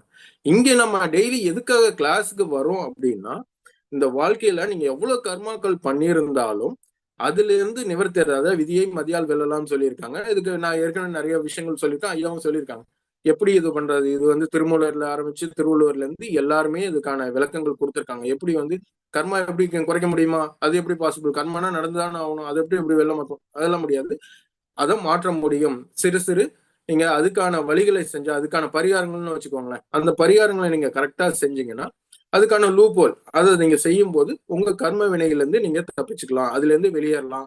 அதுக்கு அதான் ஆகாமிய கர்மா வந்து நீங்க நல்லது செஞ்சீங்கன்னா உங்களுக்கு முன்னாடி செய்த வினைகள்ல இருந்து உங்களுக்கு நீங்க ரெஸ்கியூ ஆகலாம், நீங்க அதுல இருந்து வெளியேறலாம் அப்படிங்கிறது தான் இதோட நோக்கம். யாரும் இந்த வாழ்க்கைய கர்மாவே இருந்தாலும், எவ்வளவு கடுமையான கர்மாக்கள் இருந்தாலும், எவ்வளவு கடுமையான நோய்கள் இருந்தாலும், எவ்வளவு பொருளாதார தடை எவ்வளவு மோசமா இருந்தாலும், எவ்வளவு திருமண தடையா இருக்கலாம், குடும்ப உறவுகளுக்குள்ள எவ்வளவு பிரச்சனையா இருந்தாலும் அதையெல்லாம் தாண்டி நீங்க சந்தோஷமா ஒரு வாழ்க்கையை அனுபவிச்சுட்டு உங்களுடைய கர்ம வினைகளை போக்கி நீங்க எப்படி வெளியில வரணும், அடுத்த பிறவியை வந்து அடையாம நேரா இறைவனை அடையறதுக்கும், இல்ல சப்போஸ் உங்களுக்கு அடுத்த பிறவி இருக்குன்னா அதுல நீங்க கஷ்டப்படாம வெளியில நல்லா சந்தோஷமா வாழ்றதுக்கும் அதுக்கான வழிகளை தான் இங்க சொல்லி கொடுக்குறாங்க. இது வாழ்வியல் முறைக்கான ஒரு வகுப்பு. அப்படிதான் இது வந்து ஆரம்பிக்கப்பட்டது. இது வந்து ஒரே நாள்ல எல்லாரும் கத்துக்க முடியாது. சோ இது ஏன் அப்படின்னா ஃபர்ஸ்ட் உங்களுக்கு கர்மானாலே என்னங்கிறது ஒண்ணு புரியணும். அதான் கர்மானு என்னன்னு தெரிஞ்சதுக்கு அப்புறம் அதோட நோக்கம் அதோட செயல்பாடுகள்லாம் எப்படி அது நடக்குதுங்கிறது தெரிஞ்சுக்கணும். அதுக்கு ஒரு வழி கோட்பாடு எல்லாம் சொல்லி கொடுக்குறாங்கன்னா அது யார் சொல்லி கொடுக்குறாங்க அப்படின்னா ஐயா இருப்பாங்க. ஐயாவை பத்தின விஷயங்கள் நீங்க தெரிஞ்சுக்கணும். ஐயா யாரு, அவங்க எப்படி என்னென்ன விஷயங்கள் சொல்லியிருக்காங்கிறது தெரியணும். அதுக்கப்புறம் ஐயா வந்து யார்கிட்ட இருந்து வாங்குறாங்க, யார்கிட்ட இருந்து அந்த இதை வந்து உங்களுக்கு கொடுக்குறாங்க அப்படின்னா எல்லாமே சித்தர்கள். சித்தர்கள்ங்கிறது ஐயா சொல்லியிருக்காங்க இறைவன் ஈக்குவல் டு சித்தர்கள். சித்தர்கள் தான் இறைவன், இறைவன் தான் சித்தர்கள். அதுல வந்து 99% தான் சித்தர்கள். அவங்க விஷயத்த சொல்றாங்க அப்படின்னா அது வந்து அவங்க யாரு, அவங்க எல்லாம் சித்தர்கள் எல்லாம் எப்படி இருக்காங்க, அவங்களோட ஐயா எப்படி கனெக்டிவிட்டியில இருக்காங்க, இந்த மாதிரி விஷயங்கள் எல்லாமே நம்ம தெரிஞ்சுக்கணும். அதே மாதிரி வாழ்வியல்ல ஒவ்வொரு நாளும் நம்ம சந்தோஷமா வாழ்றதுக்கு என்ன செய்யணும் என்ன செய்யக்கூடாது, இது 2 விஷயம் தான். செய்ய வேண்டிய விஷயங்கள், செய்யக்கூடாத விஷயங்கள். நம்ம வந்து நிறைய விஷயங்கள் வந்து தெரியாத விஷயங்கள், ஏதாவது இறை ரகசியம் அப்படின்னு சொல்ற விஷயங்களை, அதாவது நீங்க கர்மாவை உங்களை விட்டு அதை கரைக்கிறதுக்கு என்னென்ன விஷயங்கள் செய்யணுங்கிறத தான் ஐயா சொல்லி கொடுக்குறாங்க. செய்யக்கூடாத விஷயங்களையும் சொல்லி கொடுக்குறாங்க. ஏன்னா நம்ம வந்து நல்ல கர்மாவையும் சேர்த்துக்கணும், தீய கர்மாவை குறைக்கணும். குறைக்கிற நேரத்துல அதே சமயத்துல இதையும் இந்த தப்பு பண்ணிட்டே இருந்தோம்னா தீய கர்மாவும் நமக்கு வந்துடும். அதையும் நம்ம குறைக்கிறதுக்கு என்னென்ன வழிமுறைகள் இருக்கோ அதை சொல்லி கொடுக்குறாங்க. இதுதான் இந்த குரூப்போட நோக்கம். குழந்தைகள் சொன்ன மாதிரி குழந்தைகள் சார் சொன்ன மாதிரி இது பெரிய வீடியோவா இருக்கிறதுனால நம்ம சின்ன விரைவிலேயே அது வந்து ஐயா டைம் கொடுக்குறேன்னு சொல்லியிருக்காங்க. அது வந்து நம்ம இமிடியேட்டா ஒரு நிமிஷம் அல்லது 2 நிமிஷம் அதுக்கு மேல இல்லாம ரொம்ப ஷார்ட்டா அந்த வீடியோ பண்ணிட்டு அது எல்லாருக்கும் நம்ம குரூப்ல யாரு புதுசா வந்து ஜாயின் பண்ணாலும் அவங்களுக்கான அந்த புரிதலை கொடுத்துடலாம். இல்லைன்னா நம்ம அந்த ஃபிளையர்ஸும் கேட்டிருந்தாங்க, அதுவும் வந்து ஆசை சார் அதை கரெக்ட் பண்ணி கொடுக்குறேன்னு சொல்லியிருக்காங்க. இன்னொரு 2 நாளுக்குள்ள அந்த ஃபிளையர்ஸ்க்கான டீட்டெயில் கொடுத்துட்றோம். ஸோ அது நீங்க படிச்சா கூட உங்களுக்கு ஓரளவுக்கான அந்த புரிதல் கிடைச்சிக்கும். அந்த வகுப்புக்கான நோக்கம் அந்த மாதிரி விஷயங்கள் அந்த ஃபிளையர்ஸ்லயே உங்களுக்கு டீட்டெயிலா இருக்கும். அது வந்து நீங்க யாருக்கு வேணாலும் அதை சென்ட் பண்ணலாம். இல்லை நீங்க யாருக்காவது புதுசா சேர்றவங்களுக்கு அதை வந்து நீங்க பயன்படுத்திக்கலாம். வீடியோ வந்து விரைவில் வந்து அதுக்கான இது வந்து கொடுத்துடலாம் அப்படிங்கிறது சொல்லியிருக்காங்க. வேற ஏதாவது டவுட் இருந்ததுன்னா சொல்லுங்க. நம்ம இல்லைன்னா வகுப்பு வந்து நம்ம இது பண்ணிட்டு முடிச்சுக்கலாம். ஐயா இன்னைக்கு மெடிடேஷன்ல இருந்து இன்னும் வரலன்னு நினைக்கிறேன். ஸோ அதுக்கேற்ற மாதிரி நம்ம பண்ணிக்கலாம். ஐயா முக்கியமா இப்போ பாத்தீங்கன்னா, இப்போ நீங்க ஒரு விஷயம் சொல்லும்போது, இப்போ நாங்க எங்களை புதுசா வந்தவங்களுக்கு வச்சுங்களேன் ஐயா, எங்க நேரமும் உங்க நேரமும் குறைவானதுக்கு சப்போஸ் ஒரு கொஸ்டின் கேட்கறேன் வச்சுங்களேன் ஐயா, இப்போ இந்த தேதி 30னா இப்போ 5ஆம் தேதி ஐயா வந்த பத்தி ஃபுல்லா சொல்லியிருப்பாங்க. நீங்க சப்போஸ் உங்கள்கிட்ட அந்த மாதிரி குறிப்பு இருந்ததுன்னா, ஐயா இது 5ஆம் தேதி சொல்லியிருக்காங்க, இந்த வீடியோலையும் பாருங்க அப்படின்னு சொல்லிட்டீங்கன்னா உங்க நேரமும் குறைக்கப்படுமே, எங்களுக்கும் யூஸா இருக்குங்கய்யா. திரும்பி அதை சொல்ல தேவை இருக்காது. இப்போ நான் ஒரு கொஸ்டின் கேட்கறேன்னா அந்த கொஸ்டினுக்கு ஆன்சர் வந்து 5ஆம் தேதி ஒரு வீடியோ இருக்காது, நீ பாத்துக்கங்க. இல்லாட்டி போன மாசம் வந்து டிசம்பர் மாசம் 20ஆம் தேதி ஒரு வீடியோ இருக்கு, அதை பத்தி விளக்கங்கள் இருக்கு சொல்லிட்டீங்கன்னா அதை பாத்துக்குவோம். இல்லாட்டி அது இல்லாம இருந்தா சொன்னா போதுங்க. நன்றிங்கய்யா. கண்டிப்பா அதுக்கான முயற்சிகள் ஆல்ரெடி செஞ்சிருக்காங்க. பிரகாஷ் சார் வந்து பண்ணியிருக்காங்க. நம்ம கோயம்புத்தூர்ல இருந்து பிரகாஷ் சார் வந்து இதை வந்து ஒரு எக்ஸல் ஷீட்ல போட்டு அதை கொடுத்துருக்காங்க. அதாவது இது வரைக்கும் ஐயா வந்து நிறைய வீடியோகள் வந்து இண்டிவிஜுவலா பேசியிருக்காங்க. ஸோ அதுல வந்து என்னன்னா கரெக்டா ஒரு டாபிக்னா அந்த டாபிக்குள்ளேயே நிறைய விஷயங்கள் இருக்கும். ஆனா இதுக்கப்புறம் இந்த ஜூம் மீட்டிங் வந்ததுக்கு அப்புறம் ஐயாவோட டாபிக்ல நிறைய டீட்டெயில் இருக்கும். அதாவது எப்படின்னா 2-3 தலைப்புகளுக்குள்ள போயிருப்பாங்க. அதாவது ஒரு தலைப்பு இருக்கும், அதுக்குள்ளேயே ஆனா நிறைய விஷயங்கள் வந்திருக்கும். இப்போ நாங்க அது ஏஐ டீம் கூட நம்ம அதுல என்ன சேர்ந்து அதை பண்ணிட்டு இருக்கோங்க, என்ன வேலை நடந்துட்டு இருக்குங்கிறத சொல்லிடுறேன். ஏஐ டீம்ல என்ன பண்றாங்கன்னா கீழே டிஸ்கிரிப்ஷன்ல இந்த நிமிஷத்துல இந்த விஷயங்களை பத்தி 4:03க்கு இந்த விஷயம் சொல்லியிருக்காங்க, 4:25க்கு இது சொல்லியிருக்காங்கன்னா டிஸ்கிரிப்ஷன்ல நீங்க பாத்தீங்கன்னா அந்த கருத்துக்கள் இருக்கும். ஆனா பொதுவான ஹெட்டிங் வந்து இப்ப தர்மத்தை பத்தினா தர்மம்ங்கிறது இருக்கும். அந்த எக்ஸல் ஷீட்ல அது இருக்கும். அது வேணா நம்ம குரூப்ல வந்து அதை பகிரலாம். அதை வந்து பார்த்துட்டு எந்த கொஸ்டினா இருந்தாலும் நீங்க மேக்சிமம் நீங்க குரூப்ல போடுங்க. ஐயா கிட்ட கேட்டிருப்பீங்க. சில நேரத்துல நம்ம வாய்ஸ்ல கேட்கறத விட குரூப்ல போடுறது உங்களுக்கு ஆல்ரெடி இதுல அனுபவம் உள்ளவங்க வேற யாராவது அதை பத்தின தெரிஞ்சவங்க விளக்கங்கள் கொடுப்பாங்க. ஐயாவே சொல்லியிருக்காங்க, யார் வேணாலும் ஒருத்தவங்க கேள்வி கேட்டிருக்காங்கன்னா அதுக்கு பதில் கொடுக்கலாம். சப்போஸ் அது பதில் தவறா இருந்ததுன்னா ஐயாவே அதை திருத்துவாங்க. ஏன்னா அது வந்து கண்டிப்பா அட்மின்லயோ இதுல யாராவது ஒருத்தவங்க பாத்துருவாங்க. எந்த ஒரு விஷயம் நீங்க பண்றீங்க. இப்ப கர்மாவை குறைக்கிறது எப்படின்னு பத்தி பேசிட்டு இருக்குதுங்கய்யா. இப்ப ஏன் சொல்றேன்னு கேட்டீங்கன்னா, இப்ப வந்து அந்த விஷயம் நீங்க ஏற்கனவே பண்ணிட்டு இருக்கீங்க. இப்ப பாத்தீங்கன்னா உங்களுக்கு அது வந்து மத்தவங்களுக்கு இப்ப நான் என்ன கேட்கறதுனால எனக்கு தெரியாம கேட்கிறேன், மத்தவங்களுக்கு ஈஸியா தெரிஞ்சிருக்கும். இப்ப அவங்களோட நேரமும் விரயம் ஆகுது, உங்களோட நேரமும் விரயம் ஆகுது. ஏற்கனவே இது ஆன்சர் இருக்கும்போது ஒரே அவர்கள் நீங்க முடிச்சுட்டு போயிடலாம். 5:01 உங்களுக்கு ஆன்சர் கொடுக்கப்பட்டுள்ளதுன்னு சொல்லிட்டீங்கன்னா நன்றி சொல்லிட்டு நான் அந்த வீடியோ போயிடுவேன். ஏன்னா எல்லாரோட டைமும் சேமிக்கப்படும்.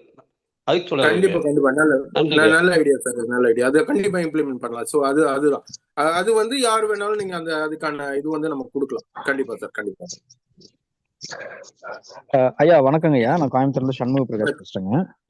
வணக்கம் சார், வணக்கம். சொல்லுங்க சார். சார் இப்ப கேசிஎம் பிளஸ் தீபாவளி கிஃப்ட் இருக்கு, அது எப்படிங்க ரெண்டுமே ஒன்னாவே சாப்பிடலாமா இல்ல தனித்தனியா சாப்பிடணுமா? எந்த டியூரேஷன்ஸ்க்கு கழிச்சு சாப்பிடணும் அப்படிங்கிற தனித்தனியா தான் சார் சாப்பிடணும். எதையுமே சேர்ந்து சாப்பிடக்கூடாது. எந்த கேசியமா இருந்தாலும் சரி, தீபாவளி கிஃப்டா இருந்தாலும் சரி, தனித்தனியா தான் சாப்பிடணும். ஒரு இது கரைஞ்சதுக்கு அப்புறம் நீங்க அடுத்தது எடுத்துக்கலாம். இல்ல நீங்க கொஞ்சம் கேப் விட்டு எடுக்கிறதுனால எடுக்கலாம். அது உங்க விருப்பம் தான். அதனால ஒன்றும் எந்த குறையும் இல்லை. ஆனா சேர்த்து போடக்கூடாது. ஒரு இது நல்லா கரைஞ்சி நம்ம சலைவா கூட நல்லா இதுவானதுக்கு அப்புறம் மெல்ட் ஆகி ஃபுல்லா இதுவானதுக்கு அப்புறம் அடுத்தது போடலாம். தவறு இல்லை, போட்டுக்கலாம், அப்படி போட்டுக்கலாம். ஆனா முடிஞ்ச வரைக்கும் கைகள்ல எடுக்காதீங்க. அந்த மூடியில வந்து தட்டி ஒரே ஒரு பில்லு இருக்கிற மாதிரி எடுத்துட்டு அதுக்கப்புறம் அந்த மூடியோட வாயில போட்டுட்டு மூடி வச்சிரு. ஓகே, நன்றிங்க ஐயா. நன்றி சார், நன்றி சார். வணக்கம் சார், முகேஷ் பேசுறேன் சார். வணக்கம் சார், சொல்லுங்க சார். சார் உங்களுக்கு மெடிசன் கிடைக்கலன்னு நினைக்கிறேன். ஆல்ரெடி எனக்கு வரக்கு ரொம்ப லேட் ஆகுது போல. அதாவது கர்மா வந்து உங்களுக்கு இன்னும் தூரமா இழுத்துக்கிட்டே இருக்குன்னு நினைக்கிறாங்க. ஐயா கிட்ட இருந்து உங்களுக்கு கஷ்டப்பட்டு மெடிசன் அனுப்பிச்சு எல்லாம் வந்தும் கூட உங்களுக்கு ஐயா அவ்வளவு போராடி அனுப்பியிருக்காங்க. அனுப்பிச்சும் உங்களுக்கு வந்து ரிசீவ் பண்ண முடியல உங்களுக்கு. ஆமா சார். சார் இப்போ வந்து இப்போ நம்ம நெறைய கன்டென்ட் இது எல்லாமே குடுக்குறோம். இப்போ மத்த லாங்குவேஜ்ல இருக்கிறவங்க இத இன்கேஸ் பார்க்கணும். இப்போ நம்ம ஊர்லயே மத்த லாங்குவேஜ் இல்லன்னா இங்கிலீஷ்ல அந்த மாரி போச்சுன்னா, இந்த ரீச் இன்னும் வேற லெவல்ல போகும்ல சார். அதுக்கு நம்ம என்ன பண்ண முடியும்? அதுக்கு ஏதாவது ஆப்ஷன்ஸ் இருக்கா? அதற்கான முயற்சி இப்போ அது வீடியோல வந்து சப்டைட்டில் கொடுக்கலாம், இங்கிலீஷ்ல சப்டைட்டில் கொடுக்கலாம். ம், ம். அது ஒரு மெத்தட் யூஸ் பண்ணலாம். அதே மாதிரி இப்ப நீங்க கேட்கிற கேள்விகளுக்கு எல்லாத்துக்குமே ஒரு பதிலா தான் வரணும் அப்படிங்கிறதுக்காக தான் அந்த புக்கு முயற்சியை வந்து பண்ணிட்டு இருக்கோம். இது ஆல்மோஸ்ட் ஒரு 85% வந்து புக்கோட பணிகள் வந்து முடிஞ்சிருக்கு. இன்னும் ஒரு 15% இருக்கு. அது ஐயா வந்து அதுக்கு தான் அந்த ஒரு 2-3 நாள்ல இந்த மன்னிப்பு அறிக்கையில சில இதெல்லாம் கொடுக்க வேண்டியது இருக்கு அப்படின்னு சொன்னாங்க. அதாவது என்னன்னா மன்னிப்பு அறிக்கை மட்டும் நிறைய இருக்கு. அதை ரொம்ப ஷார்ட் ஃபார்மா பண்ணி ஒரு அறிக்கையும், அப்புறம் வந்து நம்ம அந்த நான்வெஜ் சாப்பிட்றவங்களுக்கு, பட்டு சில்க் யூஸ் பண்றவங்களுக்கு, இவங்களுக்குலாம் ஒரு மன்னிப்பறிக்கை ஒன்று தயார் பண்ணி கொடுக்கணும்னு இருக்கேன். அதாவது நம்ம சின்ன வயசுல இருந்தே நான்வெஜ் சாப்பிட்ருப்போம். அந்த உயிர்களுக்கெல்லாம் நம்ம ப்ராப்பரா ஒரு வேர்டிங் சொல்லி அதை கரெக்டா அந்த மன்னிப்பு கேட்கணும். அந்த மாதிரி கேட்கும்போது நம்மளுடைய கர்ம வினைகள் நீங்கும் அப்படிங்கிறதுனால அந்த மாதிரி ஒரு 2-3 இது சொல்றேன்னு இருக்காங்க. அதே மாதிரி ஓகே. தர்மத்துல ஒரு 2-3 முக்கியமான பாயிண்ட் சொல்றேன்னு சொல்லியிருக்காங்க. அது ரெண்டும் ஆட் பண்ணிட்டா நம்ம அந்த புக்கு வந்து வெளியில கொண்டு வந்துடலாம். புக்கு கொண்டு வந்துட்டா உங்களுக்கு இதுல மேக்சிமம் எனக்கு தெரிஞ்ச வரைக்கும் ஒரு 80 to 75% வந்து பேசிக்கா உள்ள விஷயங்கள் வந்து டவுட் இல்லாம ம், இருக்கும். ம். அதுதான் வந்து நம்ம முயற்சியில இருக்கும். அந்த விஷயங்கள் கரெக்டா கிடைச்சுதான் அதை நம்ம டிரான்ஸ்லேட் பண்ணி அடுத்த எடிஷன்ல வந்து இங்கிலீஷா அது ஒண்ணு கொடுத்துடலாம். புக்லயே வந்து இங்கிலீஷ் புக் ஒண்ணு கொடுத்துடலாம். ஓகே. நீங்க சொன்ன மாதிரி வீடியோல வந்து சப்டைட்டில் கொடுக்கலாம் இப்போதைக்கு. ம், ம். அதுக்கப்புறம் இது டிரான்ஸ்லேட் பண்றதோ இல்ல வேற மற்ற விஷயங்கள் வந்து அப்டேட் பண்ணலாம். இல்ல உங்களுக்கு வேற ஏதாவது ஐடியா தெரிஞ்சாலும் நீங்க சொல்லுங்க. நீங்க சார் இப்போ மத்த இந்த ஹிந்தில எடுக்கிறவங்க எல்லாம் ஏஐ மூலியமா வந்து இங்கிலீஷ்ல டிரான்ஸ்கிரைப் பண்ணி வருது சார். அந்த மாதிரி ஏதாவது நம்மளோட சாரோட வீடியோஸ் பண்ண முடியும் அப்படின்னா நம்ம இல்ல பண்ணினா பண்ணலாம். அது பண்ணலாம். reach ஆகும். அது சப்டைட்டில் ஆட்டோமேஷன் இருக்கு. அது என்னன்னா சில இப்ப ஏஐ ஆட்டோமேஷன் சில இது வந்து கொஞ்சம் ப்ராப்பரா இருக்கு. அதை நாங்க என்ன பண்ணுவோம்னா பேசிக்கா நாங்க மூவி இதுல ஆட்ல எல்லாம் நாங்க என்ன பண்ணுவோம்னா மேக்சிமம் அது கொஞ்சம் அவாய்ட் பண்ணிக்கிறோம். ஏன்னா இப்ப ஏஐ பொறுத்த வரைக்கும் இன்னும் அந்த அக்யூரேட்டான வேர்டிங் வந்து வரமாட்டேது. நம்ம ஒரு வார்த்தை சொன்னோம்னா ஒரு எவ்வளவுக்குள்ள அதிகமா பயன்படுத்துறோமோ அதுக்கப்புறம் தான் அதுவே அப்கிரேட் ஆகும். சில வார்த்தைகளுக்கு எல்லாம் வந்து தப்பு தப்பா அந்த மீனிங் வருது. ஒரு சில இதுல வந்து நார்மல் கொஞ்சம் பேசிக்கா இருக்கு, அவ்வளவுதான். இன்னும் அக்யூரேட்டா வரல. நம்ம டிரான்ஸ்லேட் பண்ணி உள்ள சிஆர்டி ஃபைலா வந்து அது ஒரு ஆட் பண்ணி அந்த ஏஎக்ஸ் ஃபைல் அப்லோட் பண்ணோம்னா அந்த சப்டைட்டில் வரும். இப்போ ஒண்ணு வேணா செய்யலாம். இப்போதைக்கு பேசிக்கா வந்து நம்ம ஆட்டோமேஷன் எல்லாம் ஏஐல கொடுக்கும்போது ஆட்டோ ஜென்ரேட்ல கொடுத்துட்டு நமக்கு யாருக்கெல்லாம் வாலண்டியர்ஸ் யாராரு பண்ண முடியுமோ அவங்க உட்காந்து அதுக்கு கீ பண்ணணும். ஏன்னா ஒவ்வொரு வேர்டுக்கும் உள்ளதுக்கும் அது முழு வீடியோக்கும் பண்ணணும்னா ரொம்ப கஷ்டமா இருக்கும். இந்த ஷார்ட்ஸ் ரீல்ஸ்க்கு வேணா அந்த மாதிரி கரெக்டா டைப் பண்ணி நம்ம சிஆர்டி ஃபைல ஆட் பண்ணி போட்டோம்னா கரெக்டான இது கிடைக்கும்னு நினைக்கிறேன். இது பார்க்கலாம். ஏஐ டீம் கிட்ட இது கண்டிப்பா இந்த சஜஷன் வந்து நம்ம அப்டேட் பண்ணுவோம். சார் அதே அப்புறம் போல டெய்லி கிளாஸ்ல அதுக்கு எதுவும் ஆப்ஷன் இருக்குங்களா? இப்போ டெய்லி கிளாஸ் நெறைய 2 ஹவர்ஸ் போகுது. ஸோ அதுக்கு வந்து வேற யாராவது பார்க்குறாங்க அப்படின்னா, அதுக்கு எதாவது ஆப்ஷன் பண்ண முடியுமா? அதுதான் சார். சான்ஸ் என்னன்னா இருக்கா? நமக்கு இந்த எடிட்டர் வந்து சரியா அமையல. ஏன்னா ஒரு ஏற்கனவே 2 பேர் வந்திருந்தாங்க. ஒருத்தர் வந்தாரு. அவரு வந்து இந்த காலையில வந்துட்டு மறுபடியும் அந்த எடிட்டிங்ல உட்காரும் போது அவர் தான் ஷார்ட்ஸ் எல்லாம் ரீல்ஸ் கட் பண்ணி போட்டு இருந்தார். டெய்லி 2 ஹவர்ஸ் கிளாஸ்ல ஐயா சொல்ற முக்கியமான பஞ்ச் மட்டும் எடுத்து ஷார்ட்ஸ் கட் பண்ணி போட்டுட்டு இருந்தாங்க. இப்போ அதுக்கான ஆள் மறுபடியும் எடுக்கிறதுக்கான பணி வந்து ரொம்ப தீவிரமா எடுத்துட்டு இருக்கோம். யாராவது வந்து நம்ம ஃபிக்ஸ் பண்ணி கரெக்டா அது கொண்டு வந்துடணும் அப்படிங்கிறதுல வெகு சீக்கிரமே அந்த இது பண்ணிடலாம். ஏன்னா எல்லாராலையும் வந்து 2 ஹவர்ஸ் வந்து கண்டிப்பா பார்க்க முடியாது. எல்லாருக்கும் அதுக்கான டைம் டியூரேஷன் இருக்காது. ஸோ கண்டிப்பா அது வந்து ஷார்ட்ஸா வந்து நம்ம பண்ணிட்டோம்னா அது மட்டும் நம்ம பார்த்தா போதும் அப்படிங்கிற மாதிரி ஈஸியா இருக்கும் சார். Okay sir. இப்ப நன்றி ஆல்ரெடி சார். ஜிஆர் சார் நம்ம டிரான்ஸ்லேட் பண்ணி அது போடுறாரு. அதுக்காக தான் நான் நிறைய பேருக்கு சொல்றேன், சப்போஸ் உங்களுக்கு வீடியோ பார்க்க முடியலன்னா அந்த டெக்ஸ்ட் கண்டென்ட்டையாவது நீங்க படிச்சீங்கன்னா உங்களுக்கு அன்னைக்கு கிளாஸ்ல என்ன நடந்திருக்கு, என்ன சொல்லியிருக்காங்கிறது ஒரு புரிதல் வந்து நீங்க அது படிக்கிறதுக்கு வித்தின் 3 நிமிஷம் 2 நிமிஷத்துலயே நீங்க படிச்சிடலாம். அதிகபட்சம் நான் சொல்றேன். ஸோ அது கண்டிப்பா அது புரிதல் இருக்கும். நீ வீடியோ பார்த்தீங்கன்னா டீட்டெயிலா கிடைக்கும். ஏன்னா ஐயா சொல்லியிருக்காங்க, அவர் நேரா பார்க்கும்போது அதுக்கான ஹீலிங் வந்து உங்களுக்கு கிடைக்குது அப்படிங்கிறத சொல்லியிருக்காங்க. அது நிறைய பேர் உணர்றோம் நம்ம. ஸோ அது டைரக்டா வீடியோ பார்க்கலாம். முடிஞ்ச வரைக்கும் நம்ம அந்த ஷார்ட்ஸ் வந்து கண்டிப்பா பண்ணிடலாம் சார். ஓகே. ஐயா வராததுனால மெடிடேஷன் வரல. ஸோ நம்ம வகுப்பை முடிச்சுக்கலாம். கல்பனா மேம், நீங்க இறைவனுக்கு பாடல் விளக்கப்படல் பாடிட்டு முடிச்சோம். ஓகேங்க சார்.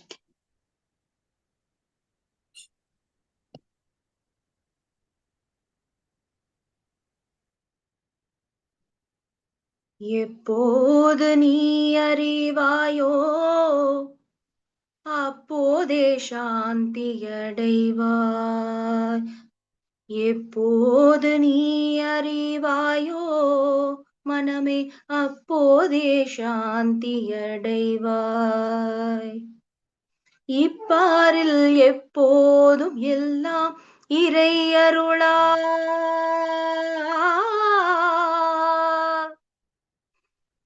இப்பாரில் எப்போதும் எல்லாம் இறை அருளால் தப்பாது அணுவளவும் சரியாய் நடப்பதாக எப்போது நீ அறிவாயோ அப்போதே சாந்தியடைவாய்.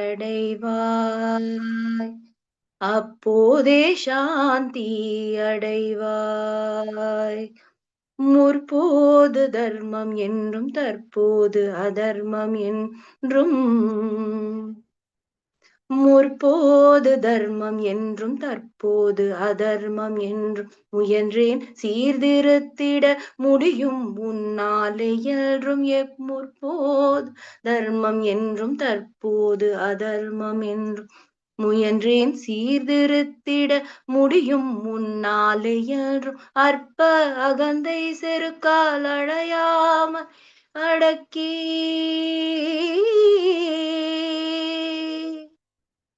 அற்ப அகந்தை செருக்கால் அலையாமலே அடக்கி ஆண்டவன் ஆட்சியில் அதர்மமே இல்லை என்று எப்போது நீ அறிவாயோ அப்போதே சாந்தியடைவாய். அப்போதே சாந்தியடைவாய்.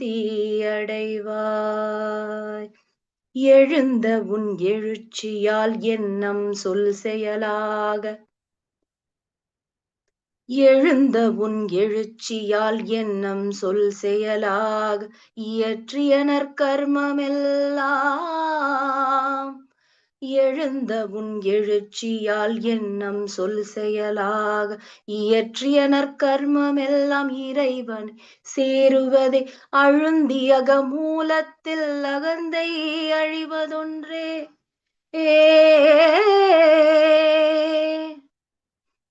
அழுந்தியக மூலத்தில் அகந்தை அழிவதொன்றே அரிய கிருத கிருத்ய ஆன்மானுபவம் என்று எப்போது நீ அறிவாயோ அப்போதே சாந்தியடைவாய்.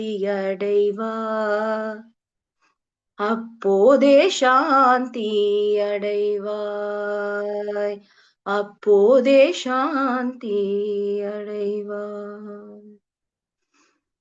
கருவாக்கி உருவாக்கி என்னையாண்டு காத்தருளும் இறைவா நன்றி.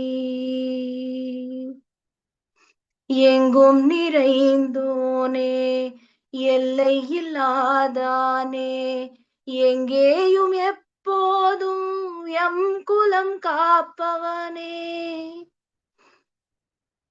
நெஞ்சம் துணிய துணையாய் வருவாய். நேர்மறை உணர்வுகள் பெருகிடச் செய்வாய். உடலில் உறுதியை பெரிதாய் தருவாய். உனை உணரும் அறிவை எம்முள் அருள்வாய். சுற்றம் அனைத்தும் காப்பவனே செய் தொழிலில் ஏற்றம் தருபவனே. எடுத்த செயலில் வெற்றி கொடு எம் ஆற்றல் பெருகிட அருளை கொடு. கருவாக்கி உருவாக்கி என்னையாண்டு காத்தருளும் இறைவா நன்றி. வல்லமை தந்து நீ வளர்ச்சி கொடு. அகத்திலும் புறத்திலும் மலர்ச்சி கொடு. வளர்ச்சி கொடு மலர்ச்சி கொடு. வளர்ச்சி கொடு மலர்ச்சி கொடு. நன்றிங்கம்மா. நன்றிமா நன்றி. நன்றிமா நன்றி. சிறப்பாக உரையாற்றிய நன்றிகள் ஐயா. பிரசாத் சாருக்கும் கல்பனா மேமுக்கும் நன்றி. நன்றி மேம். நன்றி. நன்றி ஐயா. நன்றிங்க. Thank you sir. நன்றிங்க சார். நன்றிங்க ஐயா. நன்றி சார். நன்றி. நன்றிங்க ஐயா. நன்றி. Thank you. நன்றி. நன்றிங்க ஐயா. நன்றிங்க ஐயா. நன்றி. நன்றிங்க ஐயா. நன்றி. நன்றிமா நன்றி.